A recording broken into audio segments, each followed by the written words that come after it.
All Inclusive Polity Current Affairs for Prelims 2021 Class number 1 Basic Structure of Constitution।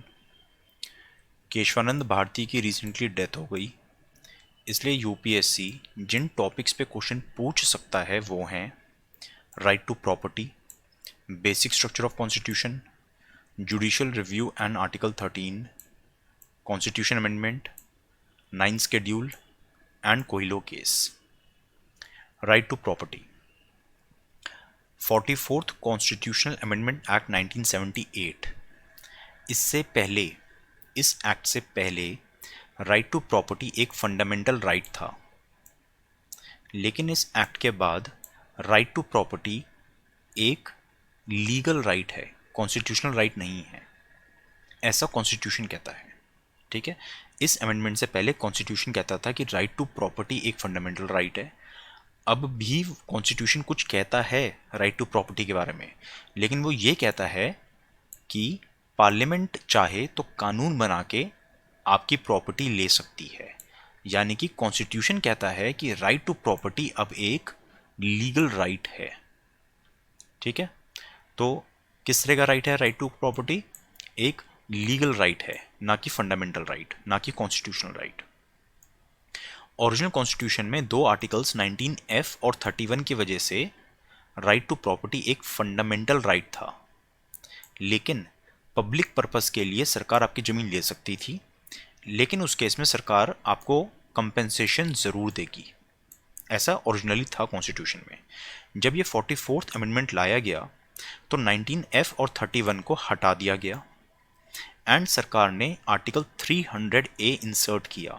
देखो 19F और 31 जो हैं वो फंडामेंटल राइट्स में आते हैं, वो पार्ट 3 में हैं, लेकिन 300A आर्टिकल पार्ट 3 में नहीं है, यानी कि फंडामेंटल राइट नहीं है। सो राइट टू प्रॉपर्टी अब फंडामेंटल राइट नहीं है। कानून बना के सरकार आपकी प्रॉपर्टी आपसे ले सकती है एंड आपको कंपेंसेशन मिले ऐसा ज़रूरी नहीं है। तो प्रीलिम्स के लिए आपको जो चीज़ ध्यान रखनी है वो ये है कि 300A क्या कहता है। 300A कहता है no person shall be deprived of his property save by authority of law. यानी कि किसी से उसकी प्रॉपर्टी नहीं ली जाएगी, नहीं ली जाएगी प्रॉपर्टी किसी से उसकी सिवाय कानून के। कानून बना दिया गया तो फिर प्रॉपर्टी ले सकते हो। यानी कि 300A protects against executive action. सरकार ने अगर आज एक नोटिफिकेशन निकाल दी, ठीक है, नोटिस निकाल दी, एक नोटिफिकेशन निकाल दी कि इस एरिया के सारे घरों को हम एक्वायर कर रहे हैं क्योंकि हमें यहाँ पे फ्लाईओवर बनाना है, तो आप चैलेंज कर सकते हो, क्योंकि सरकार ने सिर्फ एक नोटिस निकाला है, सरकार ने कोई कानून नहीं बनाया। लेकिन अगर सरकार को कानून बना दे, ठीक है, लेजिस्लेटिव एक्शन ले, सरकार एक कानून बना दे कि इस एरिया की प्रॉपर्टी हम एक्वायर कर रहे हैं, तो फिर आप उसको चैलेंज नहीं कर पाओगे। ठीक है, तो ये मतलब हुआ कि 300A आपको right to property as a legal right देता है, ना कि एज अ फंडामेंटल राइट। आपको कंपेंसेशन मिलेगी या नहीं, सरकार की मर्जी है। ठीक है, सरकार की मर्जी आपको कंपेंसेशन दे या ना दे, लेकिन दो केस में सरकार आपको कंपेंसेशन जरूर देगी। वो है अगर आपकी प्रॉपर्टी माइनॉरिटी एजुकेशन इंस्टीट्यूशन को बिलोंग करती है या it is under personal cultivation. Article 30, ठीक है, ये पहले से था कॉन्स्टिट्यूशन में, लेकिन जो 31A है it was added by the first amendment act 1951। ठीक है, कंसेप्ट क्लियर हो गया कि right to property legal right है। एक रिलेटेड कॉन्सेप्ट होता है एडवर्स पोसेशन का, ये भी न्यूज़ में आया था। बिकॉज थोड़ा सा बैकग्राउंड बता देता हूँ सिंपल सा। करीब 30-40 साल पुराना केस है। हिमाचल प्रदेश में शायद किसी ने किसी की प्रॉपर्टी, ठीक है, मान लो हिमाचल प्रदेश है ये, उसमें किसी की प्रॉपर्टी थी इतनी, ठीक है, उस पे सरकार ने उसको एक्वायर किया था एंड सरकार ने वो कंपेंसेशन भी नहीं दिया जो उसका ओनर था। ओनर को अकल नहीं थी, ज़्यादा नहीं पता था। ओनर ने सोचा भी सरकार ऐसा कर सकती है, सरकार है, सरकार कर सकती है, उसने कुछ ऑब्जेक्शन नहीं लगाया। जब उसको कई सालों बाद पता चला अपने राइट का कि सरकार इस तरह से मेरी प्रॉपर्टी नहीं ले सकती है, तो वो कोर्ट में गया। उसने कोर्ट से बोला कि भी मुझे कंपेंसेशन मिली जाए, दी जाए, या फिर मुझे प्रॉपर्टी वापस करी जाए। तो सरकार ने कहा कि हम इस बंदे को इसकी प्रॉपर्टी वापस नहीं करेंगे बिकॉज वो प्रॉपर्टी अब सरकार की हो गई है due to adverse possession. Adverse possession doctrine ये कहती है कि अगर कोई एक प्रॉपर्टी है जिस पे उसका ओनर नहीं कोई और बंदा है जो जिस किसी और बंदे ने उस प्रॉपर्टी को 12 साल तक एक्वायर कर रखा है एंड ओनर ने उस पर कोई लीगल केस नहीं ठोका, तो फिर वो प्रॉपर्टी उस बंदे की हो गई जिसने उसको ऑक्यूपाई कर रखा है। ठीक है, ये कहता है एडवर्स पोसेशन। तो सरकार ने कहा भी 12 साल हो गए हैं, इस बंदे ने ऑब्जेक्शन उठाई नहीं, तो ये प्रॉपर्टी हमारी हो गई। तो कोर्ट ने बोला कि ऐसा नहीं है, ठीक है, एडवर्स पोसेशन बिल्कुल ठीक है, लेकिन it is not applicable for the government, कि गवर्नमेंट इसको कह के किसी की प्रॉपर्टी नहीं ले सकती है। ठीक है, अगर आपको लग रहा है कि एडवर्स पोजीशन डॉक्ट्राइन बहुत गलत है, नाइंसाफ़ी वाली बात है, तो ऐसी बात नहीं है। इसका बहुत सिंपल सा लॉजिक है कि आज तो आपके पास कागज़ होंगे कि अब प्रॉपर्टी आपकी जिस पर रह रहे हो, बट हर चीज़ के कागज़ नहीं होते हैं। ठीक है, आज से 50 साल पहले आप जाओ किसी बंदे को बोलो कि प्रूफ करो तुम जिस घर में रह रहे हो ये घर तुम्हारा ही है, वो बंदा कहेगा 500 सालों से हमारा खानदान इस घर में रह रहा है, how can I prove, how can I show you any papers. ठीक है ना, बट आप उसको घर से बाहर निकाल दोगे फिर ऐसे तो कि तुम्हारे पेपर नहीं है तो फिर ये प्रॉपर्टी तुम्हारी नहीं है, निकलो यहाँ से, you can't see like this. ठीक है ना, तो इसलिए ये रूल बनाया गया था, लॉ बनाया गया था, एक डॉक्ट्राइन है कि अगर 12 साल तक कोई बंदा रह लिया है एंड किसी ने ऑब्जेक्शन नहीं उठाई तो हम ये मान लेंगे कि वो प्रॉपर्टी उसी बंदे की है जो वहाँ पे रह रहा है। तो एडवर्स पोजीशन कोई गलत चीज़ नहीं है, बट सरकार ने उसका मिसयूज़ करने की कोशिश करी, इसलिए ये चीज़ न्यूज़ में आई थी। तो यू शुड जस्ट नो कि किस बारे में बात हो रही है एडवर्स पोजीशन में। प्रीलिम्स में सिंपल से क्वेश्चन आ सकता है कि adverse possession is related to what, it is related to acquisition of property. एक प्रीलिम्स का क्वेश्चन देख लेते हैं, 2005 का क्वेश्चन है। Consider the following statements. Article 301 pertains to right to property, गलत, आर्टिकल 300 ए है। दूसरा option, right to property legal right है लेकिन फंडामेंटल राइट नहीं है, बिल्कुल सही बात है, करेक्ट।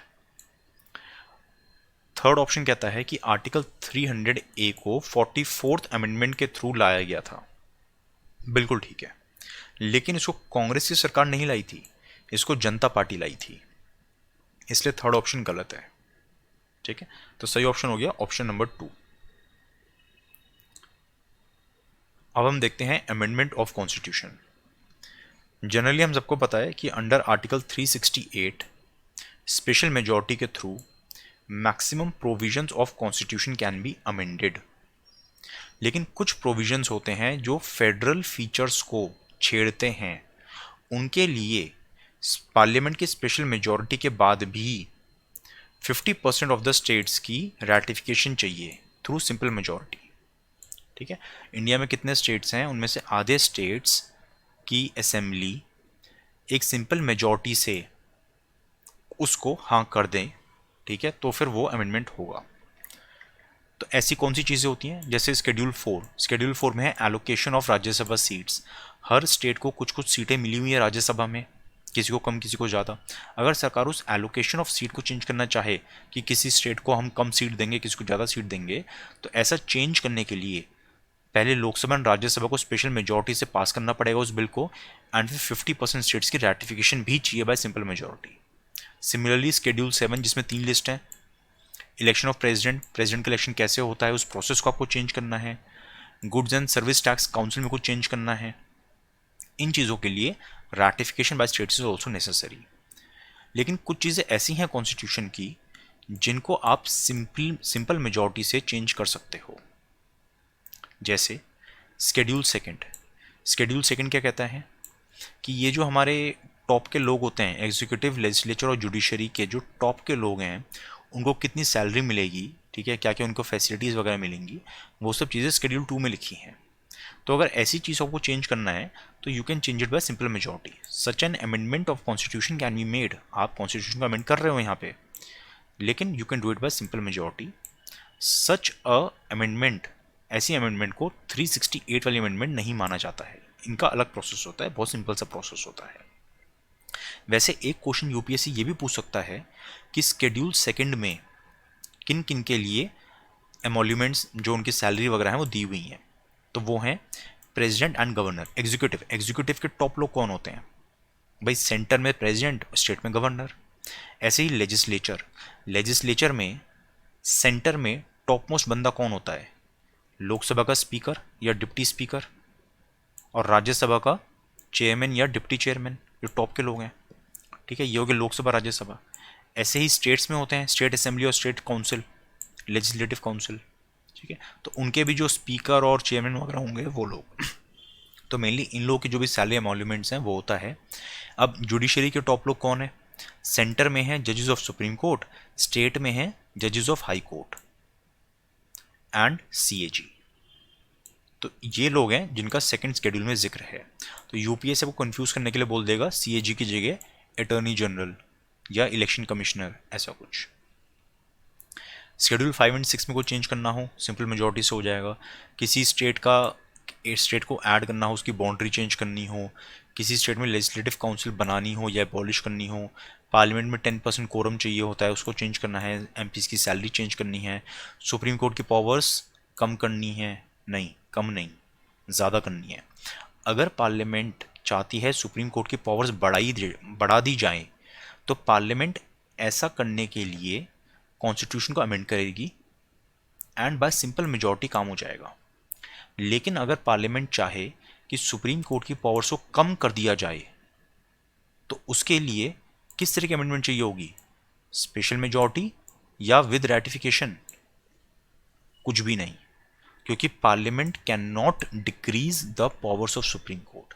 पार्लियामेंट सुप्रीम कोर्ट की पावर्स इंक्रीज कर सकती है लेकिन डिक्रीज नहीं कर सकती है, ठीक है। तो वो अमेंडमेंट का मतलब ही नहीं है, it simply can not, parliament का पावर नहीं है कि वो सुप्रीम कोर्ट की पावर्स कम कर दे। तो अमेंडमेंट ऑफ कॉन्स्टिट्यूशन ऑर्डिनेंस के थ्रू किया जा सकता है क्या? नहीं।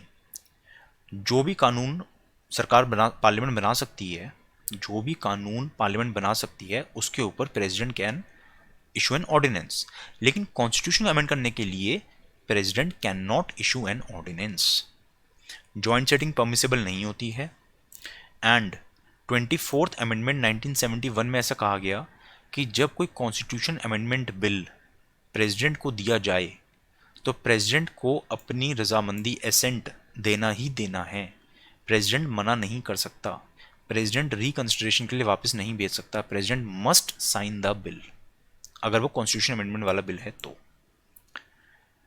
ऐसे बिल को, कॉन्स्टिट्यूशन को अमेंड करने वाले बिल को राज्यसभा या लोकसभा किसी भी हाउस में प्रेजेंट किया जा सकता है। एक प्राइवेट मेंबर भी ऐसा बिल ला सकता है, तो ये इंपॉर्टेंट है, ठीक है।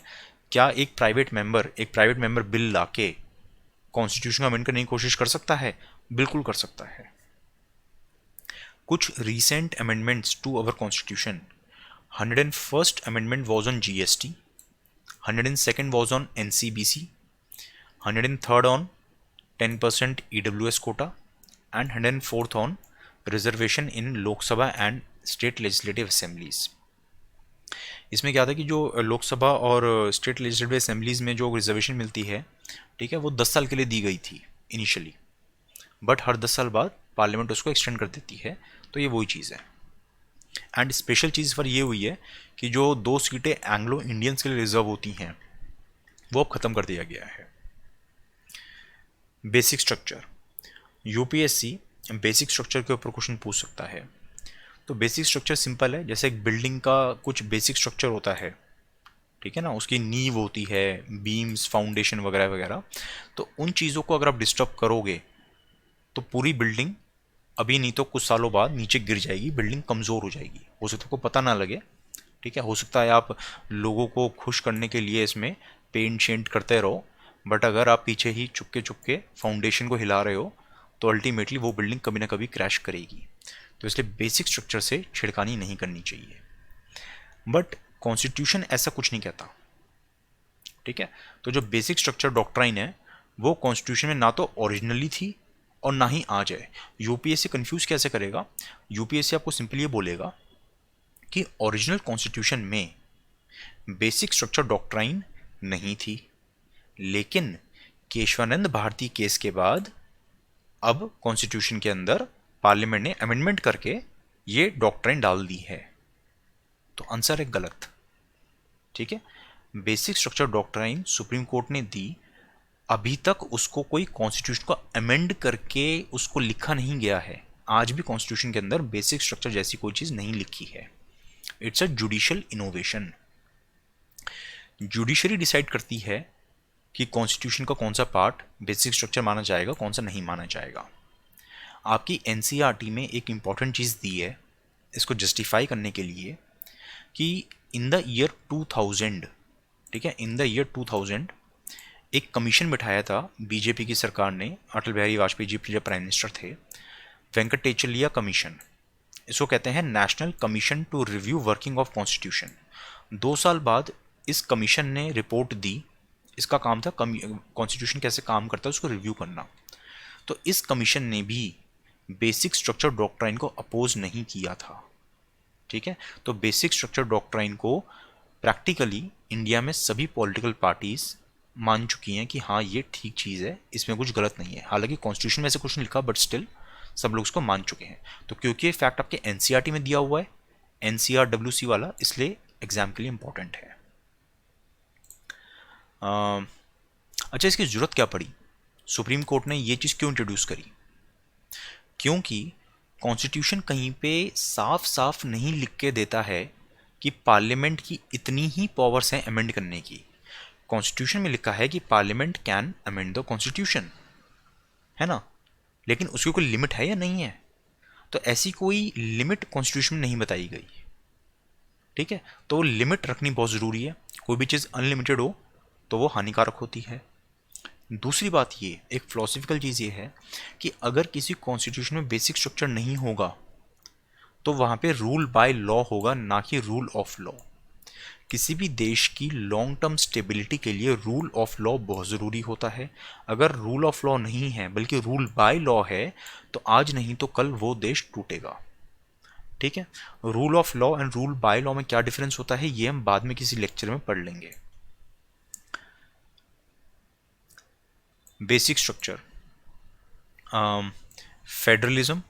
अच्छा, बेसिक स्ट्रक्चर की जो डॉक्ट्राइन हमारे सुप्रीम कोर्ट ने दी, वो बाकी कंट्रीज़ ने भी कुछ अडॉप्ट किया उसको, ठीक है। जैसे बांग्लादेश के सुप्रीम कोर्ट ने 1989 में बेसिक स्ट्रक्चर डॉक्ट्राइन अडॉप्ट करी, पाकिस्तान ने 2015 में, ठीक है। तो क्वेश्चन अगर एक सेंटेंस आ जाए कि India is the only country जिसने ये ऐसा किया है, बेसिक स्ट्रक्चर जैसी चीज़ लाया है, तो नहीं, हमारे बाद और भी कंट्रीज़ ने, कुछ कंट्रीज़ ने इसको अडॉप्ट किया है।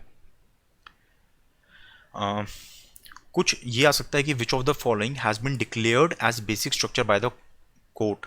सुप्रीम कोर्ट ने कुछ चीज़ों को डिक्लेयर कर दिया है कि अभी ये तो हमारे बेसिक स्ट्रक्चर का पार्ट है। जैसे फेडरलिज्म, कल को सरकार कहे कि हम यूनिटरी गवर्नमेंट बना रहे हैं, गलत। Democracy, secularism, equality, rule of law, ठीक है, रूल ऑफ लॉ जो हम बाद में पढ़ेंगे एक बार, that is a part of basic structure. Parliament के पास लिमिटेड पावर है कॉन्स्टिट्यूशन को अमेंड करने की, it is a part of basic structure. Judiciary को इंडिपेंडेंट रहना चाहिए। एक अमेंडमेंट आया था NJAC नाम से, नेशनल जुडिशियल अपॉइंटमेंट कमीशन। सरकार ने एक कमेटी बनाई और सरकार ने कहा कि जो सुप्रीम कोर्ट में अपॉइंटमेंट होती है जजेस की, वो सिलेक्शन इसके थ्रू होगा। तो सुप्रीम कोर्ट ने कहा कि NJAC बना के इंडिपेंडेंट जुडिशरी का उल्लंघन किया जा रहा है, which is a basic structure का पार्ट है, ठीक है। तो इसलिए NJAC को खारिज किया गया सुप्रीम कोर्ट ने इंडिपेंडेंट जुडिशरी को बोल के कि independent judiciary is a part of basic structure. Judicial review, सरकार कोई भी लॉ बनाती है तो उस लॉ को सुप्रीम कोर्ट या हाई कोर्ट देख सकते हैं कि ये सही है गलत है। सुप्रीम कोर्ट और हाई कोर्ट के कुछ आर्टिकल्स हैं which are a part of basic structure, ऐसे सुप्रीम कोर्ट कह चुका है।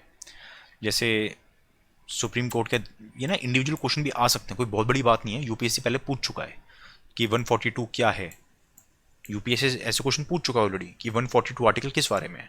तो ये आर्टिकल्स आप एक बार पढ़ लो जो मैंने यहाँ पे लिखा है। 32 आपको पता ही है कि फंडामेंटल राइट अगर वायलेट हो गया you can approach the supreme court. Article 136 special leave petition वाला है। आर्टिकल 141 कहता है कि सुप्रीम कोर्ट का जो डिसीजन है वो बाकी सारे कोर्ट्स पे बाइंडिंग है, ठीक है। ये जो स्पेशल लीव पिटीशन होती है ना, ये सब केसेस में वैलिड है, लेकिन मिलिट्री ट्राइब्यूनल या कोर्ट मार्शल के खिलाफ आप स्पेशल लीव पिटीशन नहीं डाल सकते हो। मेनली ये होता है कि मान लो आप कोई भी केस चल रहा है, चाहे लोकल कोर्ट में हो, हाई कोर्ट में हो, एंड वो केस बहुत ही कॉम्प्लिकेटेड या दिख रहा है कि उसमें इंसाफ नहीं मिल पा रहा है, तो you can directly go to the supreme court and say कि सर एक स्पेशल लीव है मेरी, ठीक है, please grant me this special leave, कि वो केस मैं आपको सीधा आपके पास ही सीधा आ जाए, ठीक है। तो सुप्रीम कोर्ट की डिस्क्रिशन है वो कि वो उसको अलाउ करे या ना करे। एंड 142 जो यूपीएससी पूछ चुका है पहले एक बार, कि सुप्रीम कोर्ट किसी भी केस में कंप्लीट जस्टिस, पूरी तरह इंसाफ मिल जाए, ऐसा इंश्योर करने के लिए सुप्रीम कोर्ट कुछ भी ऑर्डर्स निकाल सकता है। हाई कोर्ट के दो आर्टिकल्स है 226 227। 226 कहता है ऑर्डर या रिट फॉर फंडामेंटल राइट या for other purpose high court issue कर सकते हैं। एंड हाई कोर्ट के नीचे उसके एरिया में जितने कोर्ट्स वगैरह हैं उन पे हाई कोर्ट की सुपरिटेंडेंस रहती है। ये आपको पता होगा कि जो रिट पावर होती है, writ power of high court is wider than writ power of supreme court. तो मेनली बात यह है कि 32 के अंडर आप सुप्रीम कोर्ट में जा सकते हो जब आपको कोई फंडामेंटल राइट वायलेट हुआ हो। लेकिन अगर आपको कोई लीगल राइट वायलेट हो गया, अगर आपको कोई लीगल राइट वायलेट हो गया, तो आप सीधा सुप्रीम कोर्ट में 32 यूज करके नहीं जा सकते हो, लेकिन आप हाई कोर्ट में जरूर जा सकते हो, फॉर अदर पर्पस लिखा ना यहाँ पे, ठीक है। तो writ jurisdiction of high court is wider than writ jurisdiction of supreme court. Parliamentary system is a part of basic structure, ये बहुत इंपॉर्टेंट है क्योंकि पिछले 1-2 साल में कई एडिटोरियल्स आ चुके हैं जो कहते हैं कि इंडिया में पार्लियामेंट्री सिस्टम नहीं बल्कि यूएसए की तरह प्रेसिडेंशियल सिस्टम होना चाहिए, ठीक है। Separation of power essential feature basic structure है।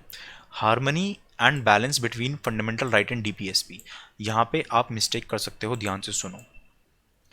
सुप्रीम कोर्ट ने बोला है कि इनके बीच में एक बैलेंस रहना चाहिए, ठीक है, इनके बीच में बैलेंस होना चाहिए फंडामेंटल राइट और डीपीएसपी में, ये बैलेंस होना चाहिए, ये बेसिक स्ट्रक्चर का पार्ट है। बट ऑल फंडामेंटल राइट्स या ऑल डीपीएसपी वो सबके सब बेसिक स्ट्रक्चर का पार्ट नहीं है, ठीक है। कोई कोई फंडामेंटल राइट, कोई कोई डीपीएसपी हो सकता है बेसिक स्ट्रक्चर का पार्ट, लेकिन ये सारे फंडामेंटल राइट इसका पार्ट नहीं है। लेकिन इनके बीच में जो हार्मनी है, हाँ, इनके बीच में हार्मनी होना चाहिए, बैलेंस होना चाहिए, that is a part of basic structure. इसका मतलब क्या हुआ कि इन दोनों के बीच में हार्मनी होनी चाहिए, वो harmony is a part of basic structure. देखो बात ये होती है कि हर चीज को ना ब्लैक एंड व्हाइट में नहीं लिखा जा सकता है। पार्लियामेंट फंडामेंटल राइट को भी अमेंड कर सकती है, पार्लियामेंट डीपीएसपी को भी अमेंड कर सकती है, लेकिन कुछ लिमिटेशंस होनी चाहिए, ठीक है। कई बार होता है कि फंडामेंटल राइट देने के लिए पार्लियामेंट को डीपीएसपी वायलेट करना पड़ता है, या डीपीएसपी को इंश्योर करने के लिए फंडामेंटल राइट वायलेट करना पड़ता है, ठीक है। तो ऐसे केस में फ्यूचर में सरकार क्या करे क्या ना करे किसी को नहीं पता, इसलिए सुप्रीम कोर्ट ऐसी वेग लैंग्वेज यूज करता है ताकि फ्यूचर में ऑप्शंस खुले रहें, ठीक है। हर चीज़ अगर आप ब्लैक एंड व्हाइट में लॉ बना के लिख दोगे ना, तो लोग लॉ के अंदर लूप होल निकाल लेते हैं, इसलिए कुछ चीज़ों को ओपन एंडेड या थोड़ा अनक्लियर रहने दिया जाता है, ये वैसी ही चीज़ है। And free and fair elections are a part of basic structure. Kesavananda Bharati case, आपकी एनसीईआरटी में देखो क्या लिखा है कि केशवानंद भारती केस के बारे में 3 सेंटेंस दिए हैं, यूपीएससी एज इट इज इनको डाल सकता है आपके एग्जाम के अंदर। तो ये सिंपली यही कह रहे हैं कि पहला पॉइंट ये है कि केशवानंद भारती केस से नतीजा ये निकला कि पार्लियामेंट की जो पावर है कॉन्स्टिट्यूशन को अमेंड करने की वो लिमिटेड है, ठीक है। दूसरी बात, पार्लियामेंट कॉन्स्टिट्यूशन का एनी एंड ऑल पार्ट्स, कोई भी हिस्सा कॉन्स्टिट्यूशन का पार्लियामेंट अमेंड कर सकती है, लेकिन विद इन दिस लिमिटेशन। कौन सी लिमिटेशन? बेसिक स्ट्रक्चर वाली, ठीक है। तो can parliament amend any part of the constitution? हाँ, लेकिन बेसिक स्ट्रक्चर नहीं हिलना चाहिए। एंड फाइनल अथॉरिटी कौन है, कौन डिसाइड करता है कि क्या बेसिक स्ट्रक्चर है क्या बेसिक स्ट्रक्चर नहीं है? वो जुडिशरी डिसाइड करती है। तो केशवानंद भारती केस में जो पॉइंट्स प्रीलिम्स में आ सकते हैं वो ये हैं कि केशवानंद भारती कौन थे? He was the head of Edneer मठ ऑफ केरला। सरकार उनकी ज़मीन ले रही थी फॉर लैंड रिफॉर्म्स, उन्होंने कहा कि नहीं लेना चाहिए, मेरे फंडामेंटल राइट्स वायलेट हो रहे हैं, so he went to the court. 13 जज बेंच थी जो कि आज तक की लार्जेस्ट बेंच रही है। जजमेंट कौन सी तारीख को आई? तारीख बहुत ज़रूरी है, ठीक है। इसका सिग्निफिकेंस ये है कि जो इससे पहले 24 अप्रैल 1973 से पहले जो अमेंडमेंट्स हो गए, ठीक है ना, कोई लॉ है उसको 9th शेड्यूल में डाल दिया इससे पहले, तो उन पे एप्लीकेबल नहीं है डॉक्ट्राइन। जिस दिन ये डॉक्ट्राइन दी गई उस दिन से ये एप्लीकेबल है, उससे पहले वाले अमेंडमेंट्स के लिए ये डॉक्ट्राइन एप्लीकेबल नहीं है। It upheld the 24th amendment, ये भी हम नीचे देखेंगे क्या चीज़ है। पार्लियामेंट फंडामेंटल राइट्स ले सकती है आपका, हाँ ले सकती है, ठीक है। It gave the basic structure doctrine, judiciary decide करती है। Right to property is not part of basic structure. Kesavananda Bharati जो हैं वो ये केस एक तरह से हार गए थे, ठीक है ना। और सुप्रीम कोर्ट ने बोला कि ये जो हम बेसिक स्ट्रक्चर बोल रहे हैं, राइट टू प्रॉपर्टी इसका पार्ट नहीं है, it is not a part of basic structure, ठीक। Preamble is a part of constitution. तो सिंपल सा पॉइंट है, यूपीसी कह देगा कि which of the following were pronounced by the supreme court in this case. तो ये आपके ऑप्शंस हैं, ठीक। ये एवोल्यूशन देख लेते हैं, बोरिंग नहीं है, 2 मिनट लगेंगे, सुन लो, काफ़ी आसान सा है, सिंपल सा है। 1951 में शंकरी प्रसाद केस में सुप्रीम कोर्ट ने कहा कि पार्लियामेंट कुछ भी अमेंडमेंट कर सकती है। 1965 के सज्जन सिंह केस में सुप्रीम कोर्ट ने कहा कि बिल्कुल पार्लियामेंट कुछ भी अमेंड कर सकती है, लेकिन उस केस में एक डिसेंटिंग जजमेंट आई थी, 2 जजेस ने डिसेंटिंग जजमेंट दी थी अपनी। उन्होंने ये कहा था कि पार्लियामेंट के कॉन्स्टिट्यूशन के कुछ बेसिक फीचर्स होते हैं, ठीक है, तो जो बेसिक फीचर्स होते हैं उनको हम नहीं छेड़ सकते हैं। तो ये सिग्निफिकेंट इसलिए है क्योंकि 1965 के बाद वहाँ से लेके 73 तक जो भी केसेस हुए उनमें धीरे धीरे ये बेसिक फीचर वाली जो चीज़ है ना, ये और बढ़ती गई। सुप्रीम कोर्ट ने बार बार उस जजमेंट को रेफर भी किया, बोला भी कि हाँ हम सहमत हैं, ऐसा कुछ होता है, ठीक है। तो ध्यान से it is important. Golaknath case में क्या था कि पार्लियामेंट ने 9th शेड्यूल क्या है भी हम नीचे देखेंगे। पार्लियामेंट ने 9th शेड्यूल में कुछ लॉस को डाला था ताकि उनको चैलेंज ना किया जा सके कोर्ट के अंदर। तो इस चीज़ के ऊपर कोर्ट केस होगी कि पार्लियामेंट ऐसे कैसे कर सकती है। तो गोलकनाथ केस में 11 जज बेंच थी, उन्होंने बोला कि पार्लियामेंट फंडामेंटल राइट्स को अमेंड नहीं कर सकती है। अब पार्लियामेंट को आ गया गुस्सा, सरकार को आ गया गुस्सा कि ऐसे कैसे सुप्रीम कोर्ट कह सकता है कि फंडामेंटल राइट नहीं चेंज कर सकते। तो इसलिए पार्लियामेंट जो है वो 24th अमेंडमेंट लाई 1971 में, जिसमें कहा गया कि पार्लियामेंट फंडामेंटल राइट्स अमेंड कर सकती है। 24th अमेंडमेंट बहुत ज़रूरी है, इसको रट लो इस सेंटेंस को कि 24th अमेंडमेंट 1971 ने कहा कि पार्लियामेंट फंडामेंटल राइट्स अमेंड कर सकती है। 2 साल बाद केशवानंद भारती केस में सुप्रीम कोर्ट ने कहा बिल्कुल ठीक बात है, we agree with you, 24th amendment बिल्कुल ठीक कह रहा है, पार्लियामेंट फंडामेंटल राइट्स को अमेंड कर सकती है, लेकिन बेसिक स्ट्रक्चर नहीं बिगड़ना चाहिए, ठीक है। तो अगर सेंटेंस आ जाए कि can the parliament amend the fundamental rights, answer is yes. 1975 में 42nd अमेंडमेंट आई, तो इसने फिर से वाली बात बोली कि पार्लियामेंट कुछ भी अमेंड कर सकती है, बेसिक स्ट्रक्चर जैसी कोई चीज़ नहीं होती। तो सुप्रीम कोर्ट ने बाद में 1980 में मिनर्वा मिल्स केस में साफ साफ कह दिया कि देखो बात सिंपल सी है, पार्लियामेंट को लिमिटेड अमेंडिंग पावर्स दी गई हैं, ठीक है। ये हैं लोग, ये बहुत सारे लोग हैं। 1947 में जो लोग थे ना, जिन लोगों ने वोट वगैरह डाल डूल के एक कॉन्स्टिट्यूएंट असेंबली बनाई, लोगों ने बनाई कॉन्स्टिट्यूएंट असेंबली ने बनाया कॉन्स्टिट्यूशन, ठीक है। मतलब मोटे मोटे तौर पे अगर देखा जाए तो, ठीक है। कॉन्स्टिट्यूशन में प्रियम्बल क्या कहता है, we the people of India. तो कॉन्स्टिट्यूशन लोगों ने बनाया एक तरह से, तो लोगों ने कॉन्स्टिट्यूशन बनाया एंड कॉन्स्टिट्यूशन ने पावर्स दी 3 लोगों को, ठीक है, judiciary, legislature and executive, 3 parts of the government, ठीक है। तो लोगों ने पावर दी, लोगों ने बनाया कॉन्स्टिट्यूशन ने पावर दी इन 3 लोगों को। तो यानी कि जैसे लेजिस्लेचर है, पार्लियामेंट है, तो पार्लियामेंट को कुछ पावर्स दी गई है ना, कोई अनलिमिटेड पावर्स नहीं दे दी गई हैं।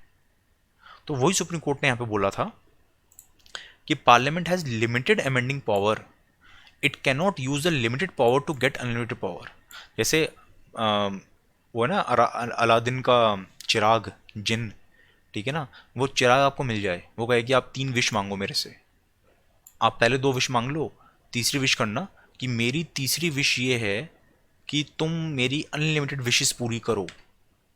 तो चीटिंग हो जाएगी। ठीक है, आपको लिमिटेड पावर दी गई है, आपको लिमिटेड विशेस दी गई हैं, आप उन लिमिटेड विशेस का यूज करके अनलिमिटेड विशेस नहीं मांग सकते हो। ऐसे ही लोगों ने कॉन्स्टिट्यूशन बनाया एंड कॉन्स्टिट्यूशन पार्लियामेंट को लिमिटेड पावर दी है। अब पार्लियामेंट ये नहीं कह सकती कि हमें जनता ने चुना है तो हम जो मर्जी चेंज कर दें, नहीं, you have limited powers, simple. तो ये था मिनर्वा मिल्स केस। 1981 वमन राव केस, इसमें सुप्रीम कोर्ट ने बोला कि जो बेसिक स्ट्रक्चर डॉक्ट्राइन है जो हमने यहाँ पे बताया था ना 24 अप्रैल 1973 को दी गई थी, वो उस दिन से लागू है।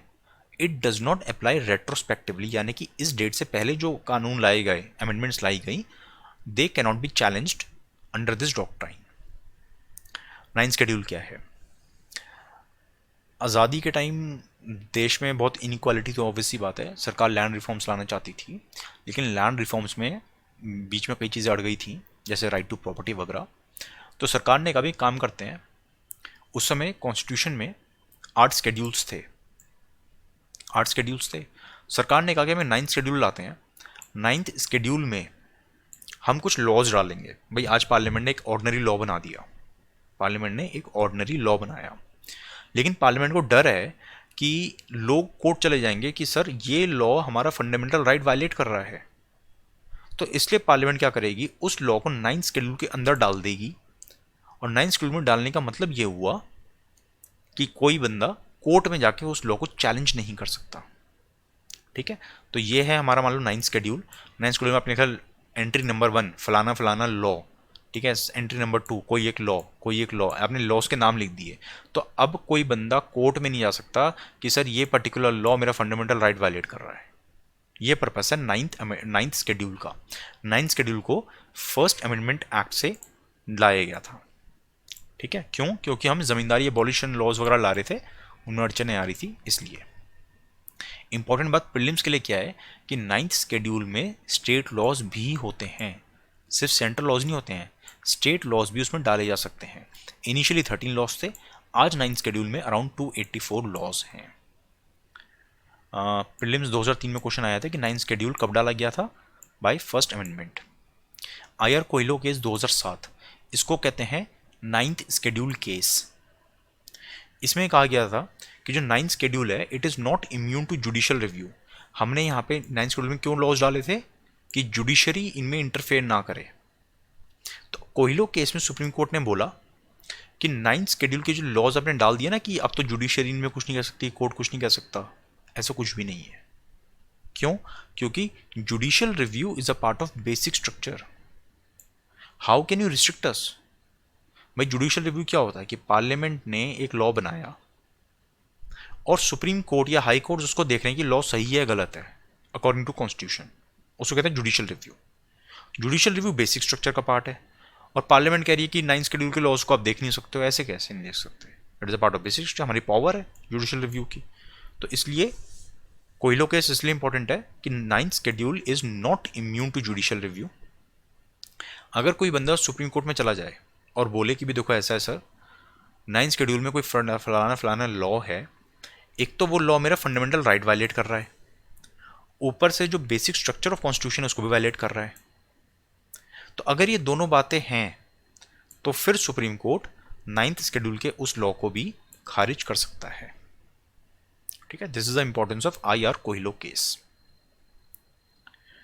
प्रीवियस ईयर क्वेश्चन देख लेते हैं 2018 का। Parliament can place a particular law in 9th schedule. बिल्कुल सही बात है, 9th शेड्यूल में पार्लियामेंट कोई लॉ डाल सकती है टू प्रोटेक्ट इट, बिल्कुल ठीक बात है। दूसरा है validity of a law placed in 9th schedule can not be examined by any court. ठीक है ना, अभी मैंने आपको बताया ना ये वाला आयर कोयलो केस, इसमें क्या था कि 9th शेड्यूल की चीज़ों को भी कोर्ट देख सकता है, जुडिशियल रिव्यू पास कर सकता है उसके ऊपर। तो ये तो गलत कह रहा है, ये कह रहा है कि कोर्ट कुछ नहीं कह सकता, can not be examined by the court. तो सेकंड सेंटेंस हमारा गलत हो गया, only one is correct, only one. 2019 का क्वेश्चन, 9th शेड्यूल कब लाया गया था? Under whose prime ministership? Jawaharlal Nehru, क्योंकि 9th शेड्यूल लाया गया था by the first amendment act 1951।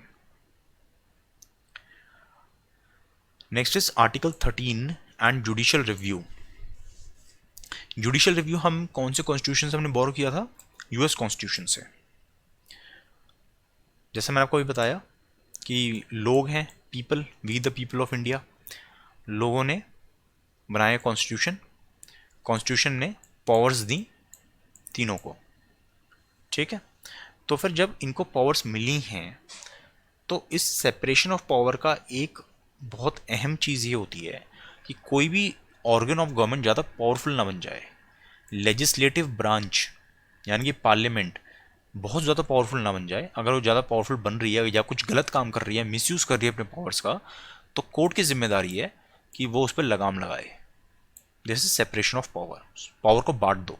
अगर एक ही बंदे में सारी पावर आ गई, आपने एक बंदे को इलेक्ट किया और बोला कि यही बंदे में सारी पावर है, इसको हमने इलेक्ट कर लिया, तो तानाशाह बनेगा ही बनेगा, बिकॉज पावर करप्ट्स। एनसीईआरटी में क्या दिया है जुडिशियल रिव्यू के बारे में? It is a most important power of supreme court. Judicial review means power of supreme court और high courts to examine constitutionality of any law. ठीक है, कोई लॉ है वो कॉन्स्टिट्यूशन का उल्लंघन तो नहीं कर रहा, ठीक है, कोई पार्लियामेंट के द्वारा बनाया गया कोई लॉ कहीं कॉन्स्टिट्यूशन का उल्लंघन तो नहीं कर रहा, ये देखने की जिम्मेदारी जुडिशरी की होती है। Supreme court and high court ये चीज देख सकते हैं। This is called as judicial review. 2015 का question, custodian of Indian constitution कौन है? Supreme court. सुप्रीम कोर्ट की जिम्मेदारी है कॉन्स्टिट्यूशन को बचाना। अब जुडिशियल रिव्यू के साथ में हमने लिखा है आर्टिकल 13। क्यों? Because supreme court and high courts को जो पावर मिलती है जुडिशियल रिव्यू करने की, जो कंसेप्ट है जुडिशियल रिव्यू का, ये एक्चुअली आर्टिकल 13 से ओरिजिनेट होता है। वो कैसे? देखो, आर्टिकल 13 जो कि पार्ट 3 में है, फंडामेंटल राइट का पार्ट है, ठीक है ना, फंडामेंटल राइट्स वाले पार्ट में आता है आर्टिकल 13। वो ये कहता है law that takes away fundamental right shall be void.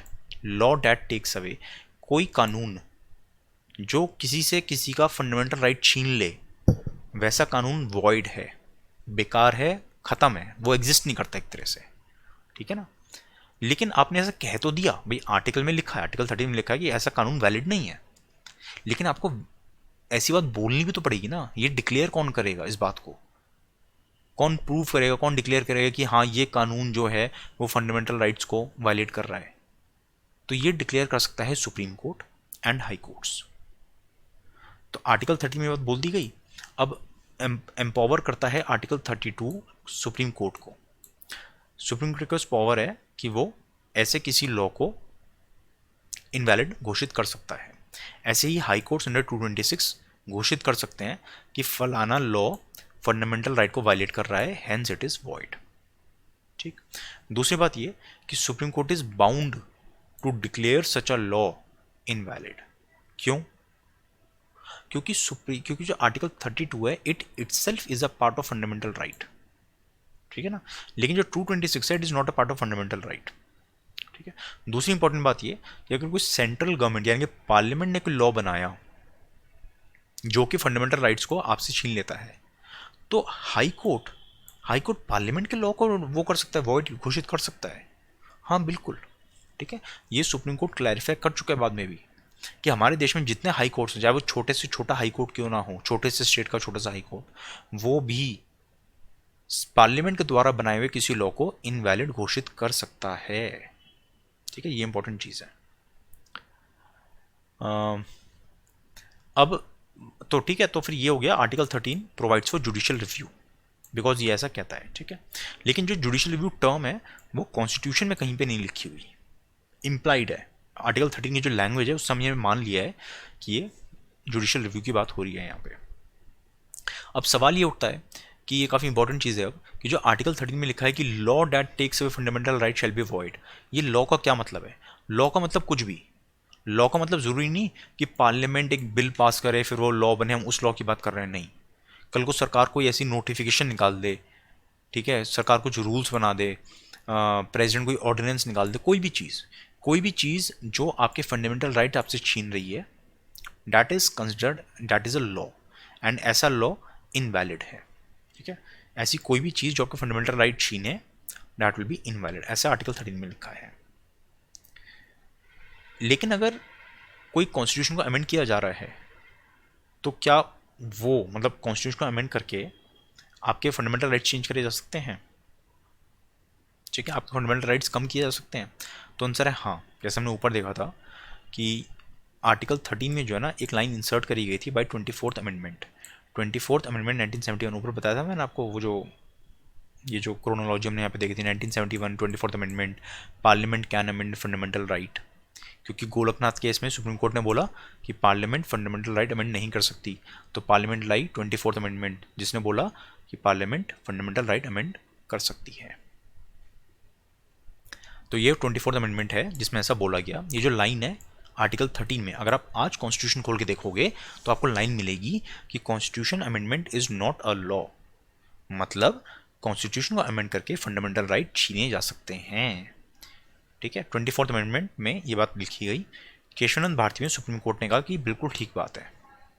ठीक है, इसलिए आपको क्या ध्यान रखना है कि कॉन्स्टिट्यूशन को अमेंड करके फंडामेंटल राइट लिए जा सकते हैं। बस आपको बेसिक स्ट्रक्चर का ध्यान रखना है। 2017 का क्वेश्चन, इंडिया में जुडिशियल रिव्यू का क्या मतलब होता है? आंसर है it is a power of judiciary की ये पावर है जिसके तहत वो किसी भी कानून या एग्जीक्यूटिव ऑर्डर की कॉन्स्टिट्यूशनली चेक करता है। जुडिशरी रिव्यू करती है कानून को कि ये कॉन्स्टिट्यूशन के खिलाफ तो नहीं है। ठीक है, दूसरा सेंटेंस में कई लोग कंफ्यूज हो गए थे उस साल। दूसरा सेंटेंस से कहता है power of judiciary to question the wisdom of the laws enacted by the legislature. Wisdom of the laws का क्या मतलब हुआ कि कितना सही लॉ है, कितनी समझदारी से बनाया नहीं बनाया लॉ को, तो वो देखना सुप्रीम कोर्ट का काम नहीं है।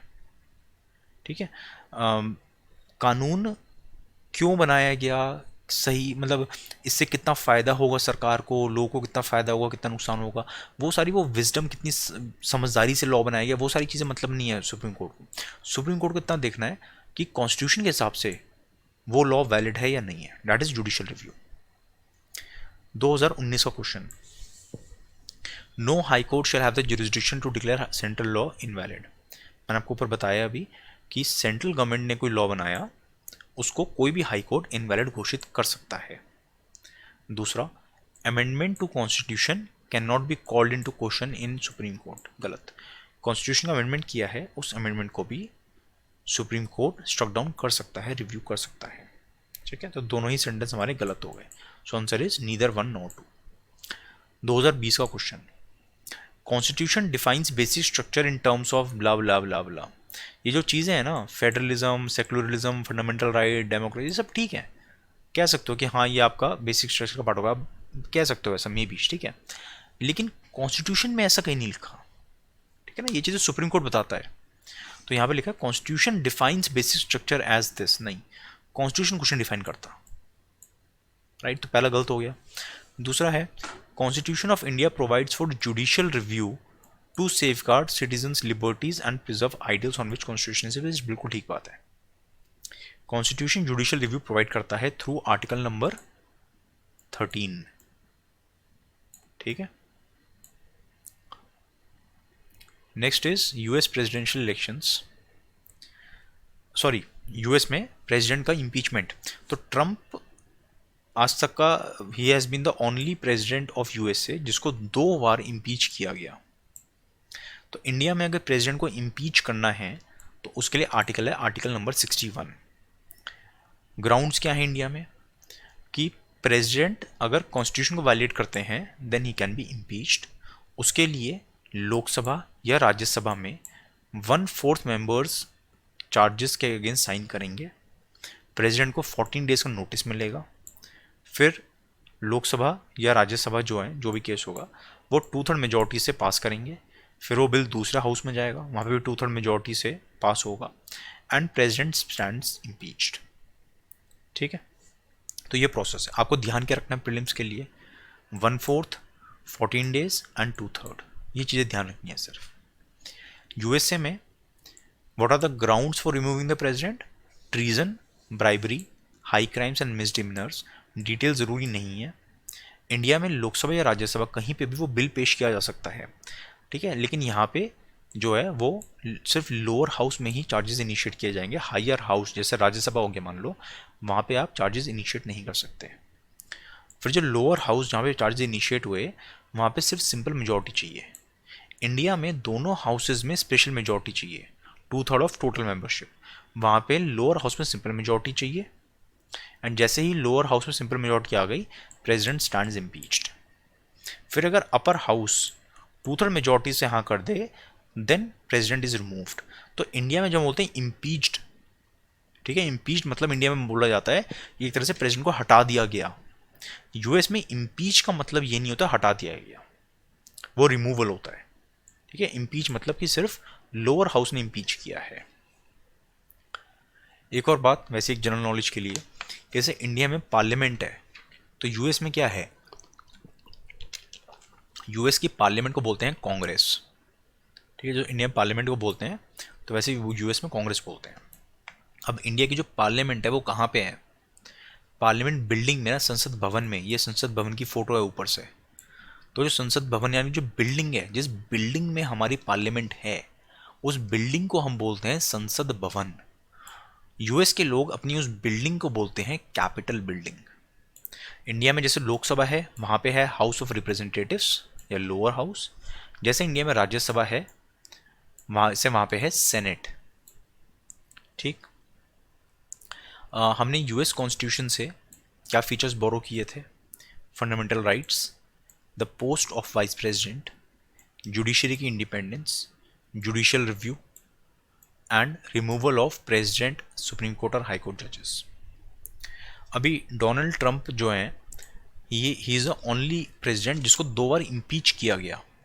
लेकिन इससे पहले भी 2 लोग ऐसे, 2 प्रेसिडेंट्स ऐसे थे जिनको इम्पीच किया गया था, लेकिन सिर्फ एक बार, 1868 में जॉनसन और 1998 में बिल क्लिंटन। 1975 में जो रिचर्ड निक्सन है, तो निक्सन को भी इम्पीच किया जा रहा था, but before he could be impeached he resigned. ठीक है, तो एक्चुअल इम्पीचमेंट सिर्फ 3 का हुआ है, लेकिन रिमूव कोई भी नहीं हुआ अभी तक। इंडिया में भी किसी प्रेसिडेंट को कभी हटाया नहीं गया, यूएस में भी किसी प्रेसिडेंट को ऐसा हटाया नहीं गया। ठीक। 2005 का क्वेश्चन देख लेते हैं एक। Constitution of USA came into force in 1810, नहीं 1789। डिक्लेरेशन ऑफ इंडिपेंडेंस कब साइन किया था, 1776 में। ठीक है, and constitution came into force in 1789। ये आपने वर्ल्ड हिस्ट्री में पढ़ा होगा। दूसरा पॉइंट, हमें नहीं पता, दूसरों को इग्नोर मारो। तीसरा पॉइंट, ये उस समय न्यूज़ में रहा होगा, ऑब्वियसली बात है, because Bush became the president for the second time. तो यहाँ पे कह रहे हैं कि बुश अकेला ऐसा बंदा है जिनके पापा भी प्रेसिडेंट रह चुके हैं यूएसए के, तो ये बात गलत है। ठीक है, जो यूएसए के 6th प्रेसिडेंट थे, 6th president was of USA was John Quincy Adams. उनके पिताजी भी was a president of USA, he was a second president of USA. ठीक है, तो ऐसी जॉर्ज बुश का है, तो जॉर्ज बुश अकेला ऐसा बंदा नहीं है। ठीक है, ये बात को आपको याद रखने की जरूरत नहीं है, तो जस्ट वैसे बता दिया है। इंडिया की बात करते हैं। इंडिया में president is a part of executive, बिल्कुल। जो यूनियन एग्जीक्यूटिव है, क्वेश्चन आ सकता है कि which of the following are part of union executive. Union executive के कौन कौन पार्ट्स हैं, तो yes, president is a part of union executive, बिल्कुल। President, vice president, prime minister, council of minister and attorney general. President is a part of executive, बिल्कुल। President is also a part of parliament. ठीक है, 3 organs होते हैं ना, executive, legislature, judiciary. तो यहाँ पे इन दोनों ऑर्गन्स का part president is common. President is a part of parliament, yes, president is a part of parliament. लेकिन president is not a part of Lok Sabha और राज्यसभा, वो हाउस के मेंबर नहीं है, is an organ of the parliament. President in India is a head of state, he is not the head of government. Head of government कौन है, prime minister. All executive actions are taken in his name.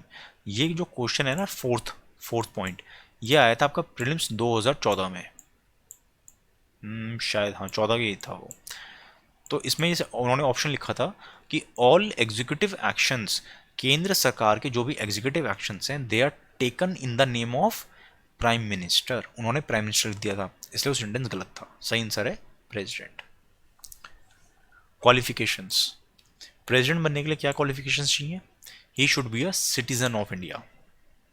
ठीक है, USA में the person should be citizen by birth. क्यों है वहाँ पे ऐसा रूल है, ठीक है। इंडिया में आप जैसे मर्जी सिटीजनशिप एक्वायर करिए आपने, नाउ यू आर एलिजिबल। चाहे आपने वो 2-3 तरीके होता है ना, 3-4 तरीके होता है सिटीजनशिप एक्वायर करने के, रजिस्ट्रेशन एंड बाकी सारी चीज़ें, ठीक है। तो once you become a citizen you can become the president. US में ऐसा नहीं होता, यूएस में जरूरी है that you are a citizen by birth. जैसे जब 2008 में इलेक्शन से यूएसए में Obama was fighting the election, तो लोगों को ऐसा बोला गया कि ओबामा को वोट मत करो, ओबामा जो है वो विदेश में पैदा हुआ था। ऐसे क्यों बोला गया?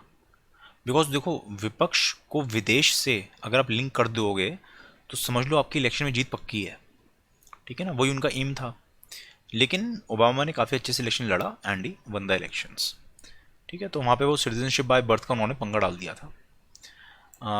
In India, the president should be 35 years of age and he should be eligible to be a member of Lok Sabha and he should not be holding a office of profit। OOP लिखा है मैंने, office of profit नहीं होना चाहिए, मतलब बहुत ही basic सी चीज़ है।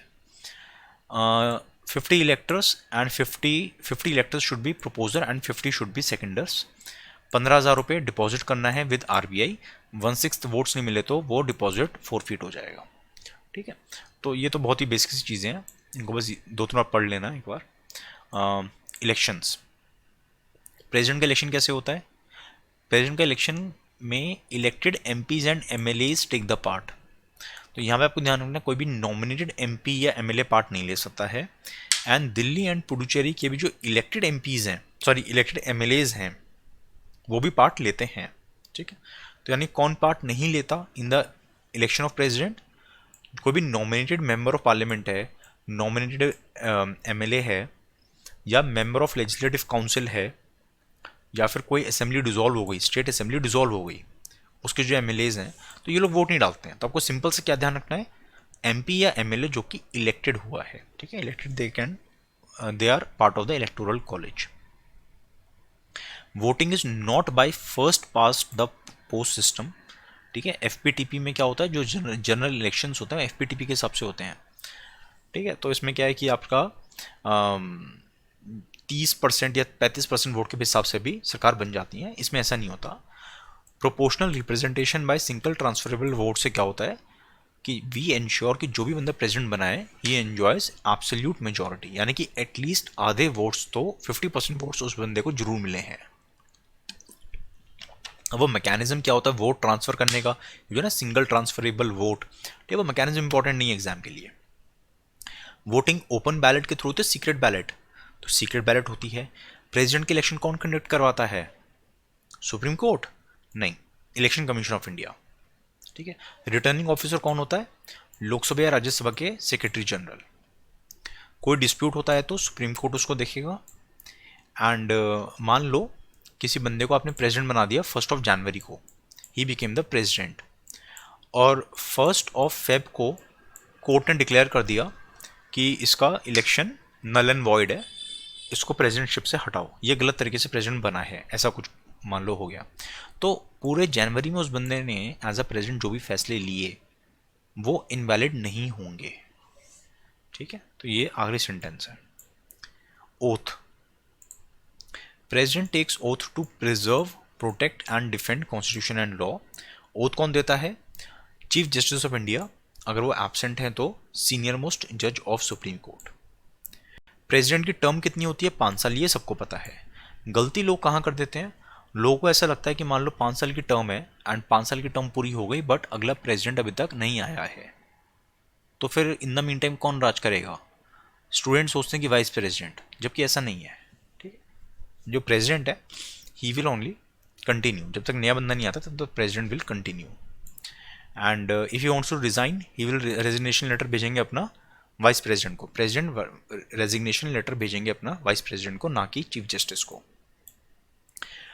एंड एक और बात जो कॉन्स्टिट्यूशन में लिखी हुई है कि जब प्रेसिडेंट ने, देखो ये है प्रेसिडेंट, ये है वाइस प्रेसिडेंट, तो जब प्रेसिडेंट ने वाइस प्रेसिडेंट को चिट्ठी लिखी कि I am resigning, then immediately as soon as possible vice president को ये बात बतानी होगी स्पीकर को, ठीक है। स्पीकर लोकसभा के हैं and vice president is the chairman of Rajya Sabha and ये प्रेसिडेंट, तो प्रेसिडेंट बोलेंगे इनको एंड ये इनको इन्फॉर्म करेंगे, राइट। एंड री इलेक्शन जितनी मर्जी बार करो, यूएसए में सिर्फ 2 बार री इलेक्शन, सिर्फ 1 बार री इलेक्शन हो सकता है, यानी कि there are only 2 terms with the US president. India में प्रेसिडेंट आप जितनी मर्जी बार बन सकते हो। अच्छा, एक बात बताना भूल गया मैं, जैसे हमारी नई पार्लियामेंट बिल्डिंग बन रही है ना, वो ऐसी कुछ है तिकोनी ट्रायंगल टाइप्स में, ऐसा कुछ है, वो पेंटागन जैसी दिखती है वो। तो ये जो हमारी पुरानी बिल्डिंग है, इसका design it is based on 64 Yogini temple in MP. ठीक है, 64 योगिनी टेम्पल है मध्य प्रदेश में, ये उसके डिज़ाइन से इंस्पायर होके, वो भी ऐसी दिखता है टेम्पल, उससे इंस्पायर होके ये पार्लियामेंट का डिज़ाइन बनाया गया था। ठीक है, अभी जो पेंटागन जैसे ये जो है ट्रायंगल जो भी है, उसका डिज़ाइन किससे इंस्पायर हुआ वो सब नहीं पता मुझे, बट हाँ ये 64 योगिनी से इंस्पायर था, वो वाला क्वेश्चन प्रीलिम्स में एक और को आ सकता है। Impeachment of president for violation of constitution, लेकिन वायलेशन क्या है वो डिफाइन नहीं किया गया। Proven misbehaviour is not something जिसके लिए you can impeach the president, ये सुप्रीम कोर्ट के जजेस के लिए होता है प्रूवन मिसबिहेवियर। ठीक है, इम्पीचमेंट में कौन पार्ट लेता है, लोकसभा एंड राज्यसभा के एमपीज। जब इलेक्शन हो रहा था तो उसमें नॉमिनेटेड एमपीज ने पार्ट नहीं लिया था, लेकिन जब इम्पीचमेंट होती है तो नॉमिनेटेड एमपीज भी पार्ट लेते हैं। लेकिन इम्पीचमेंट के लिए स्टेट्स को नहीं बोला जाता, एमएलएज को डिस्टर्ब नहीं किया जाता। प्रेसिडेंट को इलेक्ट करना है तो एमएलएज इन्वॉल्व हैं, लेकिन प्रेसिडेंट को रिमूव करना है तो वो सिर्फ एमपीज संभाल लेंगे। Immunity, official acts, official act मतलब प्रेसिडेंट ने कोई ऑफिशियल अपना वर्क कर रहे हैं, कोई किसी चीज़ पे साइन किया, कुछ किया, तो उसमें उस इंडिविजुअल बंदे को कुछ नहीं बोलोगे। ठीक है, वो तो कि प्रेसिडेंट ऑफ इंडिया ने किया है ना, तो प्रेसिडेंट ऑफ इंडिया की बात है, उसमें वो रामनाथ कोविंद हैं, जो भी हैं, अटल बिहारी, वो अब्दुल कलाम है, कौन है, उससे फ़र्क नहीं पड़ता, उस इंडिविजुअल बंदे के ऊपर कोई बात नहीं आएगी। पर्सनल एक्ट्स, ठीक है, कुछ एक्ट्स ऐसे भी होते हैं जो उस बंदे ने अपनी पर्सनल कैपेसिटी में किए। मान लो हमारा प्रेसिडेंट है, ठीक है, प्रेसिडेंट ने मतलब अपनी पर्सनली कुछ गलत काम कर दिया, ठीक है, वो काम उनकी प्रेसिडेंटशिप का पार्ट नहीं है। ठीक है ना, एज ए प्रेसिडेंट उनको वो काम नहीं करना था, लेकिन उन्होंने अपने पर्सनल इनिशिएटिव पे ऐसा कुछ गलत काम कर दिया उन्होंने सपोज, तो उस केस में as long as he is the president कोई क्रिमिनल प्रोसीडिंग्स उनके खिलाफ नहीं चल सकती हैं। सिविल प्रोसीडिंग्स चलाई जा सकती हैं बट 2 महीने का नोटिस पीरियड देके, लेकिन फैसला कुछ भी हो उनको आप अरेस्ट या इम्प्रिजन नहीं कर सकते प्रेसिडेंट को। ठीक है, ये बात पक्की है।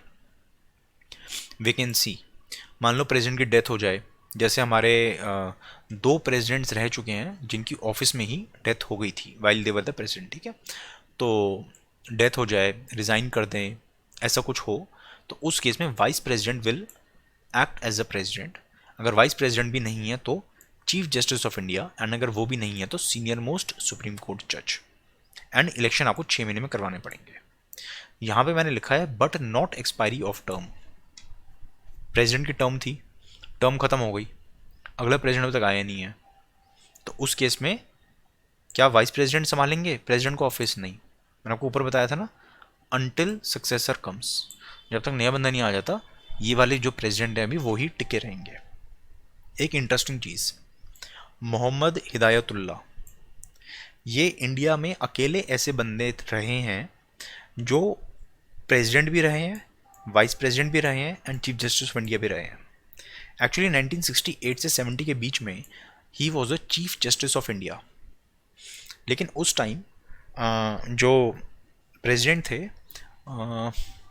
प्रेसिडेंट की आई थिंक डेथ हो गई थी उस टाइम।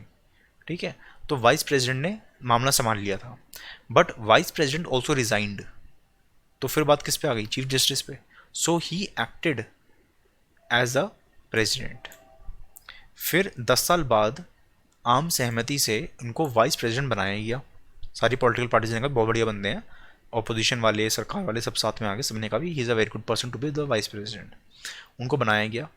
लेकिन उस टाइम भी क्या हुआ था कि जो प्रेसिडेंट थे उनको यूएस जाना पड़ा था अपने किसी इलाज के लिए, काफ़ी बीमार हो गए थे वो, तो उन्होंने अपना सारा कामकाज एक तरह से इनको सौंप दिया। So then also he acted as a president. तो चीफ जस्टिस रह चुके हैं, वाइस प्रेसिडेंट रह चुके हैं एंड प्रेसिडेंट का भी काम कर चुके हैं। ये बहुत ही यूनिक चीज़ है इंडिया में। एग्जाम के लिए एक बात बहुत ध्यान रखना, इम्पीचमेंट ऑफ प्रेसिडेंट के क्या ग्राउंड्स हैं? Violation of constitution. लेकिन अगर सुप्रीम कोर्ट या हाई कोर्ट के जज को हटाना है तो उसके ग्राउंड्स हैं प्रूवन मिसबिहेवियर और इनकेपेसिटी। ठीक है। और एक बात, ये जो इम्पीचमेंट वर्ड है ना, इम्पीचमेंट वर्ड सिर्फ प्रेसिडेंट के लिए यूज़ किया जाता है, सुप्रीम कोर्ट या हाई कोर्ट के जज के लिए रिमूवल वर्ड यूज़ किया जाता है, इम्पीचमेंट वर्ड नहीं यूज़ किया जा सकता, ऐसा कॉन्स्टिट्यूशन में है। लेकिन प्रैक्टिकली स्पीकिंग यूपीएससी ने प्रीवियस ईयर क्वेश्चंस में कई बार रिमूवल ऑफ सुप्रीम कोर्ट जज की बात करी, लेकिन इम्पीचमेंट वर्ड यूज़ किया है, इम्पीचमेंट ऑफ सुप्रीम कोर्ट जज, ऐसा यूपीएससी पूछ चुका है। ठीक है। तो मतलब उस चीज़ में ऐसा मत सोच लेना कि भाई क्वेश्चन गलत हो गया ये, तो भावनाओं को समझ लेना। अगर यूपीएससी फिर से ऐसा कोई क्वेश्चन देता है कि इम्पीचमेंट ऑफ सुप्रीम कोर्ट जज, तो हैरान मत होना, उसको एज्यूम कर लेना he is talking about the removal. 2018 का क्वेश्चन है, ये गवर्नर के ऊपर क्वेश्चन है कि गवर्नर के खिलाफ कोई क्रिमिनल प्रोसीडिंग्स चलाई जा सकती हैं या नहीं। तो ये कह रहा है कि नहीं चलाई जा सकती। बिल्कुल ठीक बात है। जो इम्यूनिटी हमने यहाँ पे प्रेसिडेंट को दी वो वैसी ही गवर्नर के पास होती है। एक बार जब गवर्नर अपने ऑफिस में आ गए हैं तो क्या उनकी इमोल्यूमेंट्स और अलाउंसेस वगैरह, सैलरी वगैरह कम करी जा सकती है? तो आंसर है नहीं। ठीक है। और ये बात तो सभी के लिए होती है, जैसे सीएजी है, इलेक्शन कमिश्नर है। ठीक है। ये इनकी इंडिपेंडेंस का पार्ट होता है कि अगर एक बार once they have taken charge of the office, फिर उनकी ये फैसिलिटीज़ वगैरह कम नहीं की जा सकती हैं। 1997 का क्वेश्चन है, president shell not be a member of either house of parliament. हाँ, बिल्कुल ठीक बात है। प्रेसिडेंट जो है वो ना तो लोकसभा का पार्ट है ना राज्यसभा का पार्ट है, but he is a part of parliament. ठीक है। तो मेनली आप ऐसे ध्यान रखो कि ये हमारी मान लो पार्लियामेंट है, दिस इज़ अ पार्लियामेंट। तो पार्लियामेंट के 3 पार्ट हैं, Lok Sabha, Rajya Sabha and the president. तो जो प्रेसिडेंट है, he shall not be a member of either house, वो अलग है। ठीक है। प्रेसिडेंट अलग है, वो इनमें से किसी भी हाउस का मेंबर नहीं है। And secondly, parliament shall consist of president and 2 houses. ये parliament shall consist of president and 2 houses. ठीक है। 1996 का क्वेश्चन है, which of the following is a part of electoral college of president but not the form for his impeachment. इनमें से ऐसे कौन लोग हैं जो प्रेसिडेंट को इलेक्ट तो करते हैं बट उसको इम्पीच करने की प्रक्रिया में इन्वॉल्व नहीं होते हैं? वो है हमारे एमएलएस। ठीक है।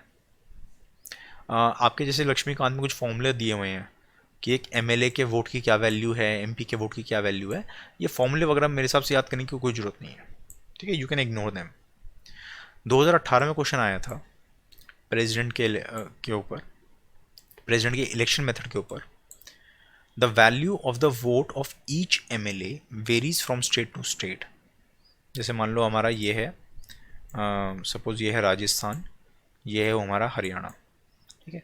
तो ये कह रहा है कि value of vote of each MLA varies from state, कि एमएलए की हरियाणा के एमएलए के वोट की जो वैल्यू है क्या वो सेम होगी as a value of vote of MLA of Rajasthan?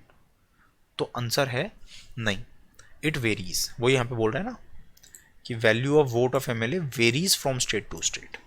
Her state में हर एमएलए की, मतलब अलग अलग स्टेट्स के अलग अलग एमएलए की अलग अलग वैल्यू रहती है वोट की। Vote, the value of vote of MPs of Lok Sabha is more than the value of vote of MPs of Rajya Sabha. नहीं, एमपी चाहे वो लोकसभा का हो चाहे राज्यसभा का हो, उन सब की, सब एमपीज की सेम ही वैल्यू रहती है वोट की।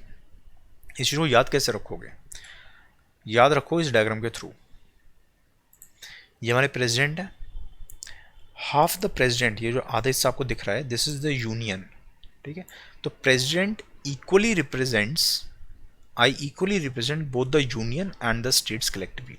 इनका जो आधा हिस्सा है ना, वो बना हुआ है बाय द यूनियन एंड आधा हिस्सा बना हुआ है बाय स्टेट्स। तो सिंपल सी बात क्या है, जब हमने ऊपर देखा था ना, फॉर्मूला हमने एक्सप्लेन नहीं किया एक्चुअली, ना value of an MP's vote.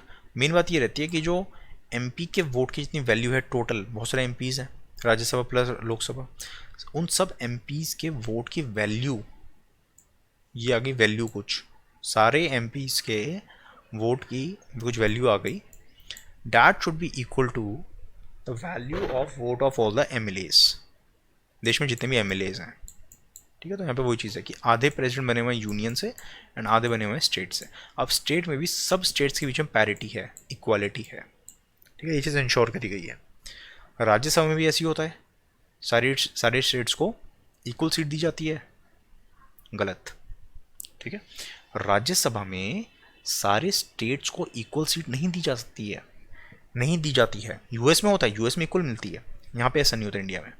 लेकिन प्रेसिडेंट के केस में सब स्टेट्स को इक्वल वैल्यू दी जाती है। तो आपको क्या ध्यान रखना है, यूपीएससी ऐसा क्वेश्चन पूछ चुका है, कई लोग कंफ्यूज हो गए थे उसमें, तो आपको अपने एग्जाम के लिए बस इतना ध्यान रखना है, क्या there is parity between union and states, there is parity between different states, there is no parity between MP and MLA और एमएलए ऑफ डिफरेंट स्टेट। ये जो डायग्राम्स आप बिल्कुल समझ गए होंगे। ठीक है, प्रेसिडेंट, पहला सेंटेंस क्या है, there is parity between union and states, union and states equal equal बटे हुए हैं। ठीक है, तो पहले स्टेटमेंट सही है। There is parity between different states. ठीक है, पहले स्टेट का इतना हिस्सा है प्रेसिडेंट का, दूसरे स्टेट का प्रेसिडेंट का इतना हिस्सा है, तीसरे का इतना है, तो फिर देयर इज पैरिटी, सबका ये सब इक्वल है बिल्कुल। ठीक, एमपी और एमएलए का सेम नहीं है।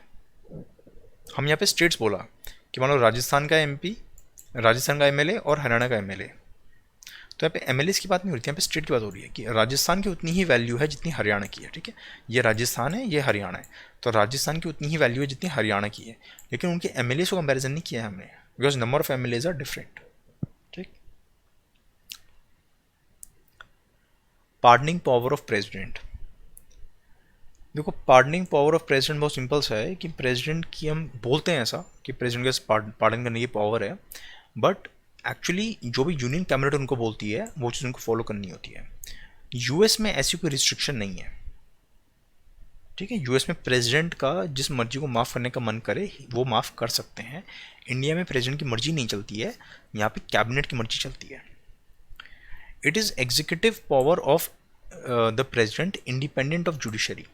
तो आप ये नहीं कह सकते हो कि पहले हम गए ऑर्डिनरी कोर्ट में, फिर गए हाई कोर्ट में, फिर गए सुप्रीम कोर्ट में, फिर गए प्रेसिडेंट के पास, तो ये हमारी अपील चल रही है कि हमने यहाँ से यहाँ अपील किया, अपील किया, अपील किया, नहीं। तो यहाँ पे जब आप कोई मर्सी पटिशन वगैरह डालते हो तो इट इज़ नॉट लाइक कि द ये जो एक कोर्ट की तरह हो गई कि प्रेसिडेंट एक कोर्ट है जो कि सुप्रीम कोर्ट से भी ऊंचा है, तो ऐसा कुछ नहीं होता। ठीक है ना, तो ये कोई, so it's a executive power, इसका जुडिशरी से कोई लेना देना नहीं है। Here president does not sit as a court of appeal. आप ये नहीं कह सकते हो कि हाई कोर्ट के ऊपर सुप्रीम कोर्ट है तो सुप्रीम कोर्ट के ऊपर प्रेसिडेंट बैठे हुए हैं, नहीं, प्रेसिडेंट अलग है बिल्कुल। ठीक, प्रेसिडेंट ने कोई फैसला लिया या नहीं लिया तो can it be challenge in a court, तो आंसर है नो, कि नॉर्मली प्रेसिडेंट का ऐसा कोई फैसला होता है it is not challenge in the court, but अगर वो फैसला आर्बिट्री था या मैलाफाइड था, डिस्क्रिमिनेट करता है वो आइडिया, तो फिर हाँ उस केस में it can be challenge in the court. President अपनी ये पावर्स कब यूज़ करते हैं, जब किसी ने कोई यूनियन लॉ तोड़ा हो, ना कि स्टेट लॉ। ठीक है, कोई इसने यूनियन लॉ तोड़ा है, president can use his powers, ना कि फॉर स्टेट लॉ। लेकिन अगर किसी बंदे को डेथ सेंटेंस मिला हुआ है, चाहे वो यूनियन लॉ से मिला हो डेथ सेंटेंस या किसी स्टेट लॉ से डेथ सेंटेंस मिला हो, तो उस केस में president can definitely use this powers, या punishment is by military court. ठीक, तो आपको आर्टिकल ध्यान रखने हैं प्रेसिडेंट और गवर्नर की पावर्स में। प्रेसिडेंट के लिए आर्टिकल 72, गवर्नर के लिए 161। प्रेसिडेंट कौन से लॉज के खिलाफ ये दे सकते हैं अपनी पार्डन वगैरह, union laws, and governor state laws. Court martial हो जाए तो उस केस में प्रेसिडेंट फॉरगिव कर सकते हैं, हाँ, गवर्नर नहीं। Death sentence, president can pardon as well as commute the death sentence, but governor can only commute, he can not pardon.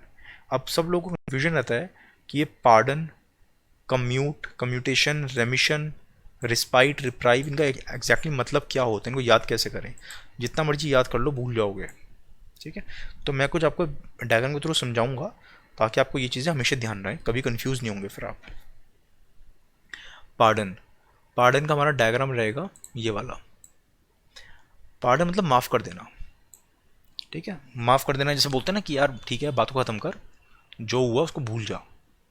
ठीक है, तुमने कुछ गलत किया था लेकिन भूल जाओ जो हुआ। It removes the conviction and the sentence as if the crime never happened. भाई मतलब ये हुआ कि देखो कोर्ट में ना केस चलता है कि पर्सन ए है, मान लो ये है पर्सन ए, इसने पर्सन बी का मर्डर कर दिया, तो पहले होगा कन्विक्शन। पहले आपको ये बताना पड़ेगा, प्रूव करना पड़ेगा कि ए ने मर्डर किया है या नहीं किया। जब हम बोलते हैं ना कन्विक्शन हो गया, कन्विक्शन हो गया मतलब हमने बोल दिया कि हाँ भाई ये प्रूव हो गया है कि ए ने मर्डर किया है।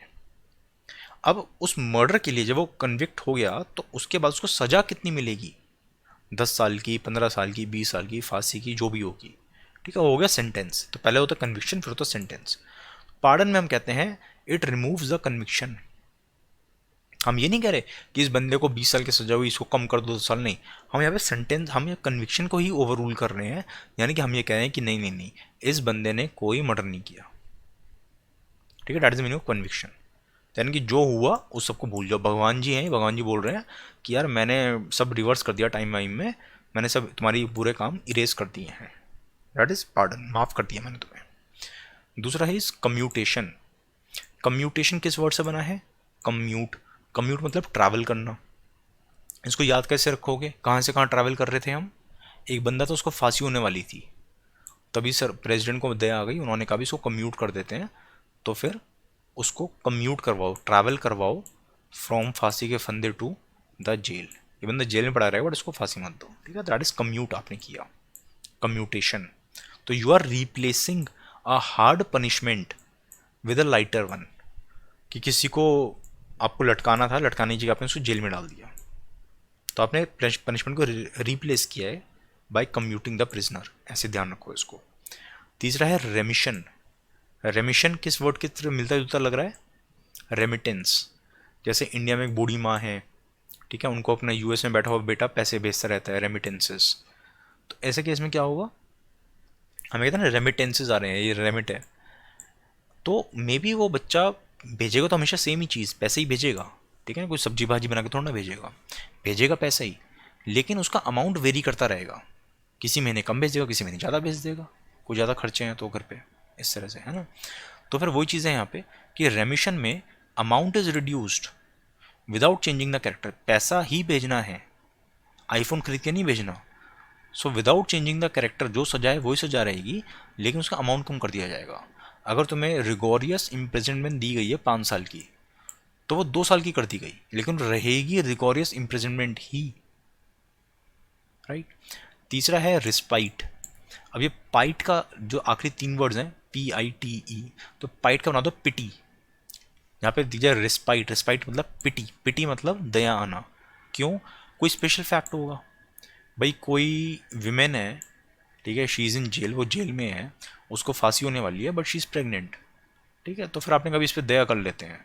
कोई बेचारा हैंडीकैप्ड पर्सन है, उस पर आपको पिटी आ गई, तो पिटी मतलब पाइट, रिस्पाइट, ऐसे ध्यान रखो।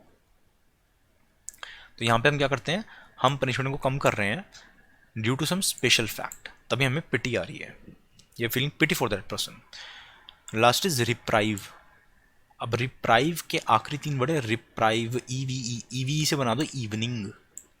जैसे कई बार केस होता है ना, वो सुनने में आता है कि कल बंदे को फांसी की सज़ा होनी है एंड रात को वो सुप्रीम कोर्ट के दरवाजे खटखटा रहा है कि सर प्लीज़ मुझे थोड़ा सा टाइम दे दो, कल मुझे फांसी पे लटकाया जा रहा है, I want to explore more legal remedies, या इस तरह से कुछ।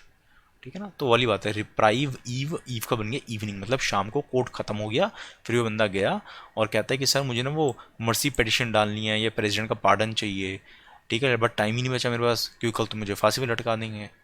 तो उस केस में क्या किया जाए, तो सुप्रीम कोर्ट जो है टेम्परेरीली कहेगा ठीक है भाई फिलहाल इस बंदे को मत लटकाओ। That is reprieve. तो आपको ध्यान रख लेना इनको। पार्डन मतलब माफ़ कर देना बिल्कुल, कि भैया तूने कुछ किया ही नहीं, चिंता मत कर।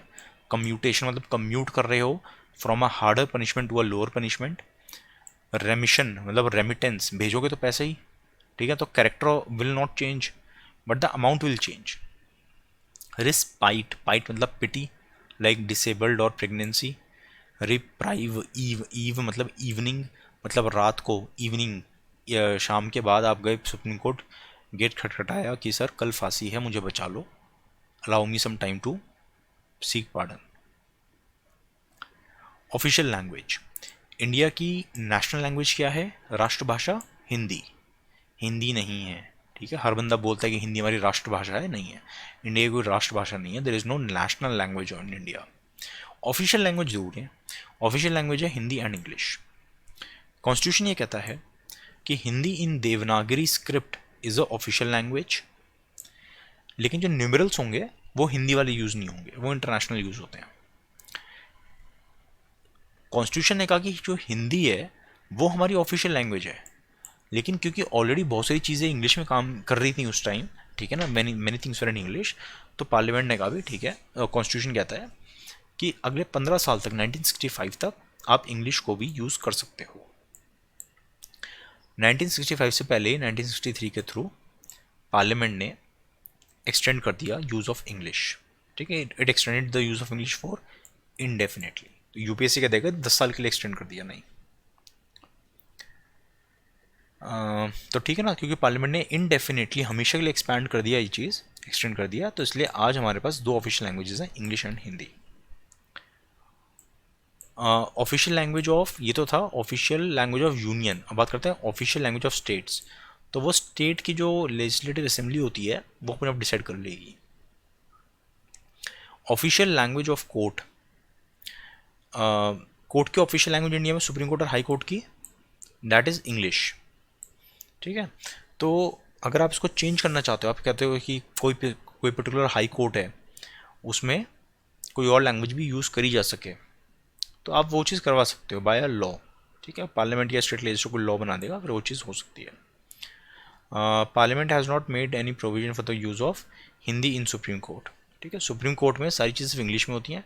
आपको पेटिशन डालनी है, केस प्रोसीडिंग्स हैं, तो each and everything in supreme court is only and only in English, ठीक है। इसमें हिंदी का कोई रोल नहीं है। बेसिकली हमें पढ़ क्यों रहे हैं ये ऑफिशियल लैंग्वेज वाली चीज़? बिकॉज ऐसा था, गवर्नमेंट ने वो जो ड्राफ्ट एनवायरनमेंट बनाया था ना, EIA, ठीक है ना, एनवायरनमेंट इम्पैक्ट असेसमेंट, EIA जो सरकार ने बनाया था ड्राफ्ट नॉर्म्स, वो ड्राफ्ट नॉर्म्स जो हैं सरकार ने लोकल लैंग्वेजेस वगैरह में पब्लिश नहीं किए थे। तो कुछ लोगों ने केस डाला कि जैसे सरकार 10 साल पहले कोस्टल रेगुलेशन जोन रेगुलेशन लाई थी, तो लोगों से इनपुट्स लेने के लिए उसको 10 लैंग्वेजेस में पब्लिश किया गया था, जितनी कोस्टल लैंग्वेजेस उनमें। तो ऐसे लोग कह रहे हैं कि जो ड्राफ्ट EIA नॉर्म्स हैं उनको भी लोकल लैंग्वेजेस में कन्वर्ट किया जाए, ताकि लोग अपना फीडबैक वगैरह दे सकें। तो वाला कोर्ट केस चल रहा था थोड़ा सा, तो उसमें ऑफिशियल लैंग्वेज को लेके काफ़ी सारे क्वेश्चंस बन सकते हैं जो बहुत ही बेसिक हैं। तो ऑफिशियल लैंग्वेज आप चल गई, दो हैं, इंग्लिश और हिंदी। नेशनल लैंग्वेज कोई भी नहीं है। कोर्ट की ऑफिशियल लैंग्वेज होती है सुप्रीम कोर्ट और हाई कोर्ट की सिर्फ और सिर्फ इंग्लिश, सॉरी सुप्रीम कोर्ट की सिर्फ इंग्लिश है, हाई कोर्ट की इंग्लिश है, लेकिन अगर स्टेट लेजिस्लेचर चाहे तो चेंज कर सकती है, ठीक है। बाकी supreme court hears only in English. जो हाई कोर्ट से नीचे के कोर्ट्स होते हैं उनमें उस स्टेट की जो लैंग्वेज होती है वो यूज़ होती है। उसमें काफ़ी सारा काम सबऑर्डिनेट कोर्ट्स में जो है वो इंग्लिश या हिंदी नहीं, बल्कि जो भी लोकल लैंग्वेजेस में होता है। Official language commission, official language commission मेरे ख्याल से प्रीलिम्स के लिए इंपॉर्टेंट नहीं है, चाहो तो उसको इग्नोर मार दो। तो बात ये थी कि 1950 में जब कॉन्स्टिट्यूशन आया, तो कॉन्स्टिट्यूशन में ये लिखा था कि 5 और 10 साल बाद प्रेसिडेंट को एक कमीशन अपॉइंट करना पड़ेगा, जिस कमीशन का काम होगा to increase the use of Hindi and reduce the use of English. And जब ये कमीशन बिठाया जाएगा तो ये कमीशन की जो रिकमेंडेशंस होंगी कि हम किस तरह से हिंदी का उपयोग बढ़ाएं, वो रिकमेंडेशंस कौन स्टडी करेगा? पार्लियामेंट की एक कमेटी स्टडी करेगी, ठीक है। तो वैसे ही जैसा कॉन्स्टिट्यूशन में लिखा था 1955 में BG खेर के अंडर एक कमीशन बनाया गया। उस कमीशन के रिकमेंडेशन को रिव्यू करने के लिए 1957 में पार्लियामेंट की कमेटी बनाई गई अंडर GB पंत। अब 1955 का बन गया, 1960 का बनाना था, लेकिन 1960 में कोई कमीशन अपॉइंट नहीं किया। उसकी जगह 1963 में ऑफिशियल लैंग्वेजेस एक्ट आया, ठीक है। वो जो एक्ट था उसके अंदर जिक्र है एक committee of parliament on official language का। 1963 में ये एक्ट आया, official language act. This act came into force in 1965 और इसमें लिखा था कि जब ये लॉ फोर्स में आए उसके 10 साल बाद पार्लियामेंट की एक कमेटी बनाई जाएगी ऑन ऑफिशियल लैंग्वेज। ठीक है, तो इसलिए 1976 में पहली बार ये कमेटी बनाई गई थी। इसका काम क्या है कि यूनियन गवर्नमेंट में ज़्यादा से ज़्यादा हिंदी का उपयोग हो, उसके लिए क्या किया जाना चाहिए। तो इस कमेटी में 30 लोग होते हैं, 20 Lok Sabha members and 10 Rajya Sabha. Chairman इस कमेटी के। कन्वेंशन है कि whoever is the union home minister, उनको चेयरमैन बनाया जाता है इसका। ठीक, हिंदी के लिए दो इंपॉर्टेंट कॉन्स्टिट्यूशन में क्या क्या बातें लिखी हैं। आर्टिकल 343 कहता है Hindi in Devanagari script is the official language of union. Article 351 कहता है it is a duty of union government to promote Hindi. ठीक है, सरकार को हिंदी को प्रमोट करना है, ऐसा आर्टिकल 351 में लिखा है। Special officer for linguistic minorities, ठीक है, इन्हीं को हम बोलते हैं कमिश्नर फॉर लिंग्विस्टिक माइनॉरिटीज़। तो एग्जाम में नाम देख के कन्फ्यूज मत हो जाना। He is appointed under bye the president under article 350B।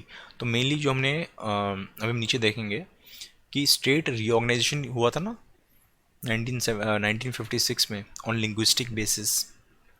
तो जब लिंग्विस्टिक बेसिस के लैंग्वेज के बेसिस पे आपने स्टेट्स को रीऑर्गेनाइज किया गया है कि जिसकी मेजॉरिटी लैंग्वेज है वो वहाँ पे मानी जाएगी, तो ऐसे केस में जो लिंग्विस्टिक माइनॉरिटीज़ होते हैं उनको आपको प्रोटेक्ट करना पड़ेगा।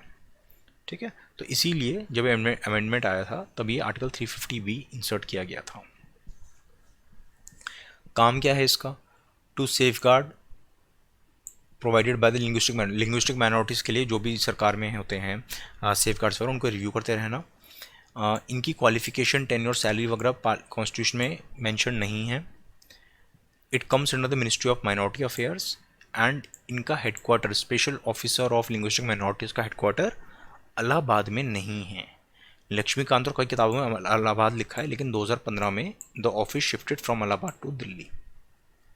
ठीक है, दो और इम्पॉर्टेंट चीज़ें लैंग्वेज के बारे में। Central institute of Indian languages Mysore में जो है, it was establish in 1969। It comes under ministry of education. इसका काम है टू प्रमोट इंडियन लैंग्वेजेस। ठीक है, ये एक इंस्टीट्यूट है, एजुकेशन मिनिस्ट्री के अंडर आता है इंस्टीट्यूट, काम है इंडियन लैंग्वेजेस को प्रमोट करना। दूसरा है डिपार्टमेंट ऑफ ऑफिशियल लैंग्वेज, 1975 में बनाया गया था, मिनिस्ट्री ऑफ होम के अंडर आता है ये। इसका काम है हिंदी को प्रमोट करना। शेड्यूल्ड लैंग्वेजेस, 21st अमेंडमेंट के द्वारा लैंग्वेज सिंधी लैंग्वेज ऐड करी गई थी। ठीक है, 71st अमेंडमेंट के थ्रू ये तीनों लैंग्वेजेस एंड 92nd अमेंडमेंट के थ्रू ये चारों लैंग्वेजेस। ठीक है, तो यूपीएससी एक तो ये अमेंडमेंट के हिसाब से पूछ लेगा कि जो लेटेस्ट अमेंडमेंट हुआ था उसमें कौन सी 4 लैंग्वेजेस ऐड हुई थी। तो 4 के आपको नाम ध्यान कर लो, बोडो, डोंगरी, संथली, मैथिली। ठीक है, तो ये आप ऐसे ऐसे इसको याद कर लो। यूपीएससी एक बात ऐसे पूछ सकता है कि इनमें से कौन सी लैंग्वेजेस जो हैं वो 8th शेड्यूल में हैं। तो मेरे ओपिनियन में जो आप कंफ्यूज हो सकते हो वो इन 4 लैंग्वेजेस में है, संस्कृत, नेपाली, कश्मीरी, उर्दू। लोगों को ऐसा लग सकता है कि शायद ये चीज़ें ना हो, बट एक्चुअली हैं। ठीक है, ये चारों लैंग्वेजेस 8th शेड्यूल में हैं। कुछ लैंग्वेजेस जो 8th शेड्यूल में नहीं हैं, इंग्लिश, हरियाणवी, लद्दाखी, राजस्थानी। राजस्थानी इसलिए इंपॉर्टेंट है बिकॉज कई बार न्यूज़ में आता रहता है कि लोग डिमांड कर रहे हैं कि राजस्थान को भी 8th शेड्यूल में डाला जाए। 2008 का क्वेश्चन आया था, under which of the constitution amendment act 4 languages, अच्छा कौन से कॉन्स्टिट्यूशन अमेंडमेंट एक्ट से 4 लैंग्वेजेस को ऐड किया गया था 8th शेड्यूल में? तो वो कौन सा है? ये वाला 92nd। ठीक है, 92nd अमेंडमेंट एक्ट। सेंसस 2011 के हिसाब से इंडिया में 121 मदर टंग्स हैं, जिनमें से 22 are in the 8th schedule. 43% of Indians here have Hindi as their first language. लेकिन जब बोल रहे हैं कि हिंदी में 43% लोग, एक्चुअली उसमें जितने अलग अलग डायलेक्ट्स वगैरह होते हैं वो डायलेक्ट्स बोलने का तरीका, वो सारी चीज़ें भी इंक्लूड कर दी गई हैं, इसलिए 43% फिगर आई है। क्लासिकल लैंग्वेजेस, क्लासिकल लैंग्वेजेस को पहली बार 2004 में ये कैटेगरी अनाउंस करी गई थी। ठीक है, सबसे पहले क्लासिकल लैंग्वेज डिक्लेयर किया गया तमिल को 2004 में, फिर संस्कृत को 2005 में, तेलुगु 2008, कन्नड़ 2008, मलयालम 2013, उड़िया 2014। ठीक है, ये मैप है, मैप से ध्यान कर लेना इस चीज़ को। बेनिफिट्स क्या होते हैं अगर किसी लैंग्वेज को क्लासिकल लैंग्वेज का खिताब मिल जाए तो फिर उस लैंग्वेज के डेवलपमेंट के लिए फाइनेंशियल असिस्टेंस दी जाती है एंड 2 एनुअल अवार्ड्स इस्टेब्लिश किए जाते हैं। क्राइटेरिया क्या होता है कि कब किसी लैंग्वेज को क्लासिकल लैंग्वेज का दर्जा दिया जाएगा, कि एटलीस्ट वो 1500 से 2000 साल पुरानी हो, उसमें जो भी चीज़ उसके मिले हैं आपको अवशेष वगैरह, ठीक है ना, दे शुड बी वैल्यूएबल।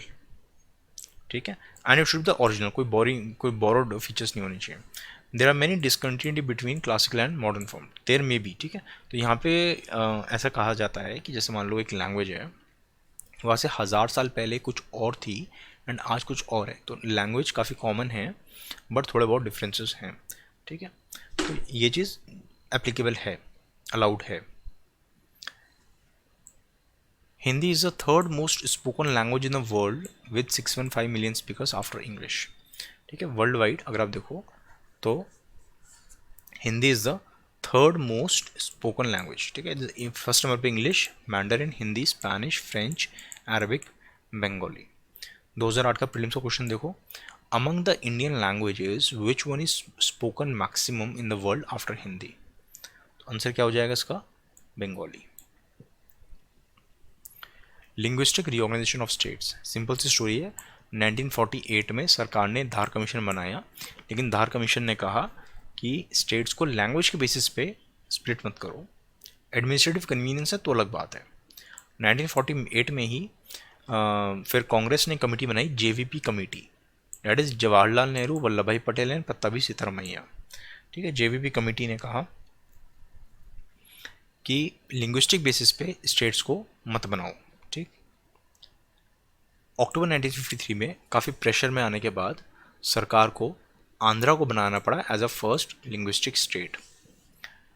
फिर उसी साल दिसंबर 1953 में स्टेट रिऑर्गेनाइजेशन कमीशन बिठाया गया अंडर Fazal Ali, it is also known as Fazal Ali commission. इसके और 2 मेंबर्स थे, K M Panikkar and H N Kunzru. ठीक है, तो इस कमीशन ने एक्सेप्ट किया कि लैंग्वेज के बेसिस पे भी आप स्टेट्स को रिऑर्गेनाइज कर सकते हो। नवंबर 1956 14 स्टेट्स एंड 6 यूनियन टेरिटरीज को क्रिएट किया गया बाय दिस एक्ट। एंड 1960 में बॉम्बे को डिवाइड किया गया into Maharashtra and Gujarat, and 1966 में पंजाब को डिवाइड किया गया into Punjab, Chandigarh and Haryana on the recommendation of Shah commission. OBC सब कैटेगराइजेशन, गवर्नमेंट ने रिसेंटली रोहिणी कमीशन का टेन्योर बढ़ा दिया, एक्सटेंशन दे दिया उनको। तो मेनली यहाँ पे बात है आर्टिकल 340 की। तो आर्टिकल 340 के अंदर जो कमीशन है, it is appointed by the president to investigate कि socially and educationally backward classes के बारे में मुझे रिपोर्ट ला के दो। ठीक है, रिपोर्ट जो है कमीशन प्रेसिडेंट को देते हैं, president causes the reports to be laid before the Lok Sabha and the Rajya Sabha. तो 1953 में पहला जो बैकवर्ड क्लास कमीशन था, it was under Kaka Kalelkar. 1979 में जो सेकंड बैकवर्ड क्लास कमीशन था, it was under BP Mandal, also known as Mandal commission. 2017 में गवर्नमेंट ने बनाया है G Rohini commission under article 340। तो इसका मकसद है सब कैटेगराइजेशन ऑफ ओबीसी। सब कैटेगराइजेशन मतलब कि आपको ओबीसीज में भी कैटेगरीज डालनी पड़ेंगी, अदरवाइज ऐसा होता है कि जो पैसे वाले ओबीसीज होते हैं वही सारे रिजर्वेशन बेनिफिट्स ले जाते हैं। गवर्नमेंट ने क्यों बनाया G Rohini commission? Because 980 of central OBCs have zero representation. देखो अभी तक इस कमीशन ने क्या ढूंढा है, क्या पाया है, वो ये है कि रिजर्वेशन मतलब मेन बात ये है कि सेंट्रल ओबीसी लिस्ट में 2633 ओबीसीज हैं, डिफरेंट कास्ट ऑफ ओबीसीज, लेकिन उनमें से 980 कास्ट ऐसी है जिन्होंने अभी तक जीरो रिप्रेजेंटेशन का यूज़ हुआ है। देखो ये क्या कह रहा है कि कहीं पे अगर मान लो 100 सीटें हैं, 100 में से लगभग 25%, देखो सॉरी ये 100 सीटें हैं, 100 में से 27% आर रिजर्व फॉर ओबीसी। तो ओबीसी में भी अराउंड 980 कास्ट ऐसी हैं जिन्होंने इस 27 सीटों में से भी एक भी सीट नहीं ली, वो नहीं ले पाए because they are very very backward. ठीक, brief background of OBC reservation. तो यहाँ पे क्या है, यूपीएससी थोड़ा सा हिस्ट्री का पूछ सकता है, तो आपको एकदम बेसिक पता होना चाहिए कि 1979 में सरकार ने मंडल कमीशन बैठाया। 1980 में मंडल कमीशन ने कहा कि 27% रिजर्वेशन दे दो ओबीसीज को। 1990 में जो नेशनल फ्रंट की गवर्नमेंट थी उसने 15 अगस्त को अनाउंस किया लाल किले से कि भी हम जो हैं वो सरकारी सेंट्रल गवर्नमेंट जॉब्स में 27% रिजर्वेशन देंगे, ठीक है, ओबीसीज को। लेकिन इस चीज़ को चैलेंज किया गया सुप्रीम कोर्ट में। इंदिरा साहनी ने इस चीज़ को चैलेंज किया। इंदिरा साहनी ने कहा कि आप कास्ट के बेसिस पे मत दो, ठीक है, इकोनॉमिक बेसिस पे रिजर्वेशन दो। सुप्रीम कोर्ट में केस गया तो सुप्रीम कोर्ट ने कहा कि भी सरकार बिल्कुल ठीक है, लेकिन आप प्लीज़ करके क्रीमी लेयर को हटाओ। एंड 2006 में ये जो रिजर्वेशन था, पहले रिजर्वेशन जॉब्स के लिए था, 2006 में उसको हायर एजुकेशन के लिए भी इंक्लूड कर दिया गया। ठीक है, तो होता ये है ना कि जैसे मान लो आपने कहा कि किसी कॉलेज में रिजर्वेशन दे दी SC ST को आपने, लेकिन अगर वहाँ के लिए क्वालिफाइड ही नहीं है, बेसिक क्वालिफिकेशन ही नहीं है किसी SC ST के पास, ठीक है ना, तो चीज़ दिक्कत हो जाएगी। तो इसलिए वहाँ पे रिजर्वेशन पहले मिला था 1992 में सिर्फ जॉब्स में, एंड 2006 में मिल गया वो रिजर्वेशन हायर एजुकेशन के लिए भी मिल गया, सिर्फ जॉब्स के लिए नहीं।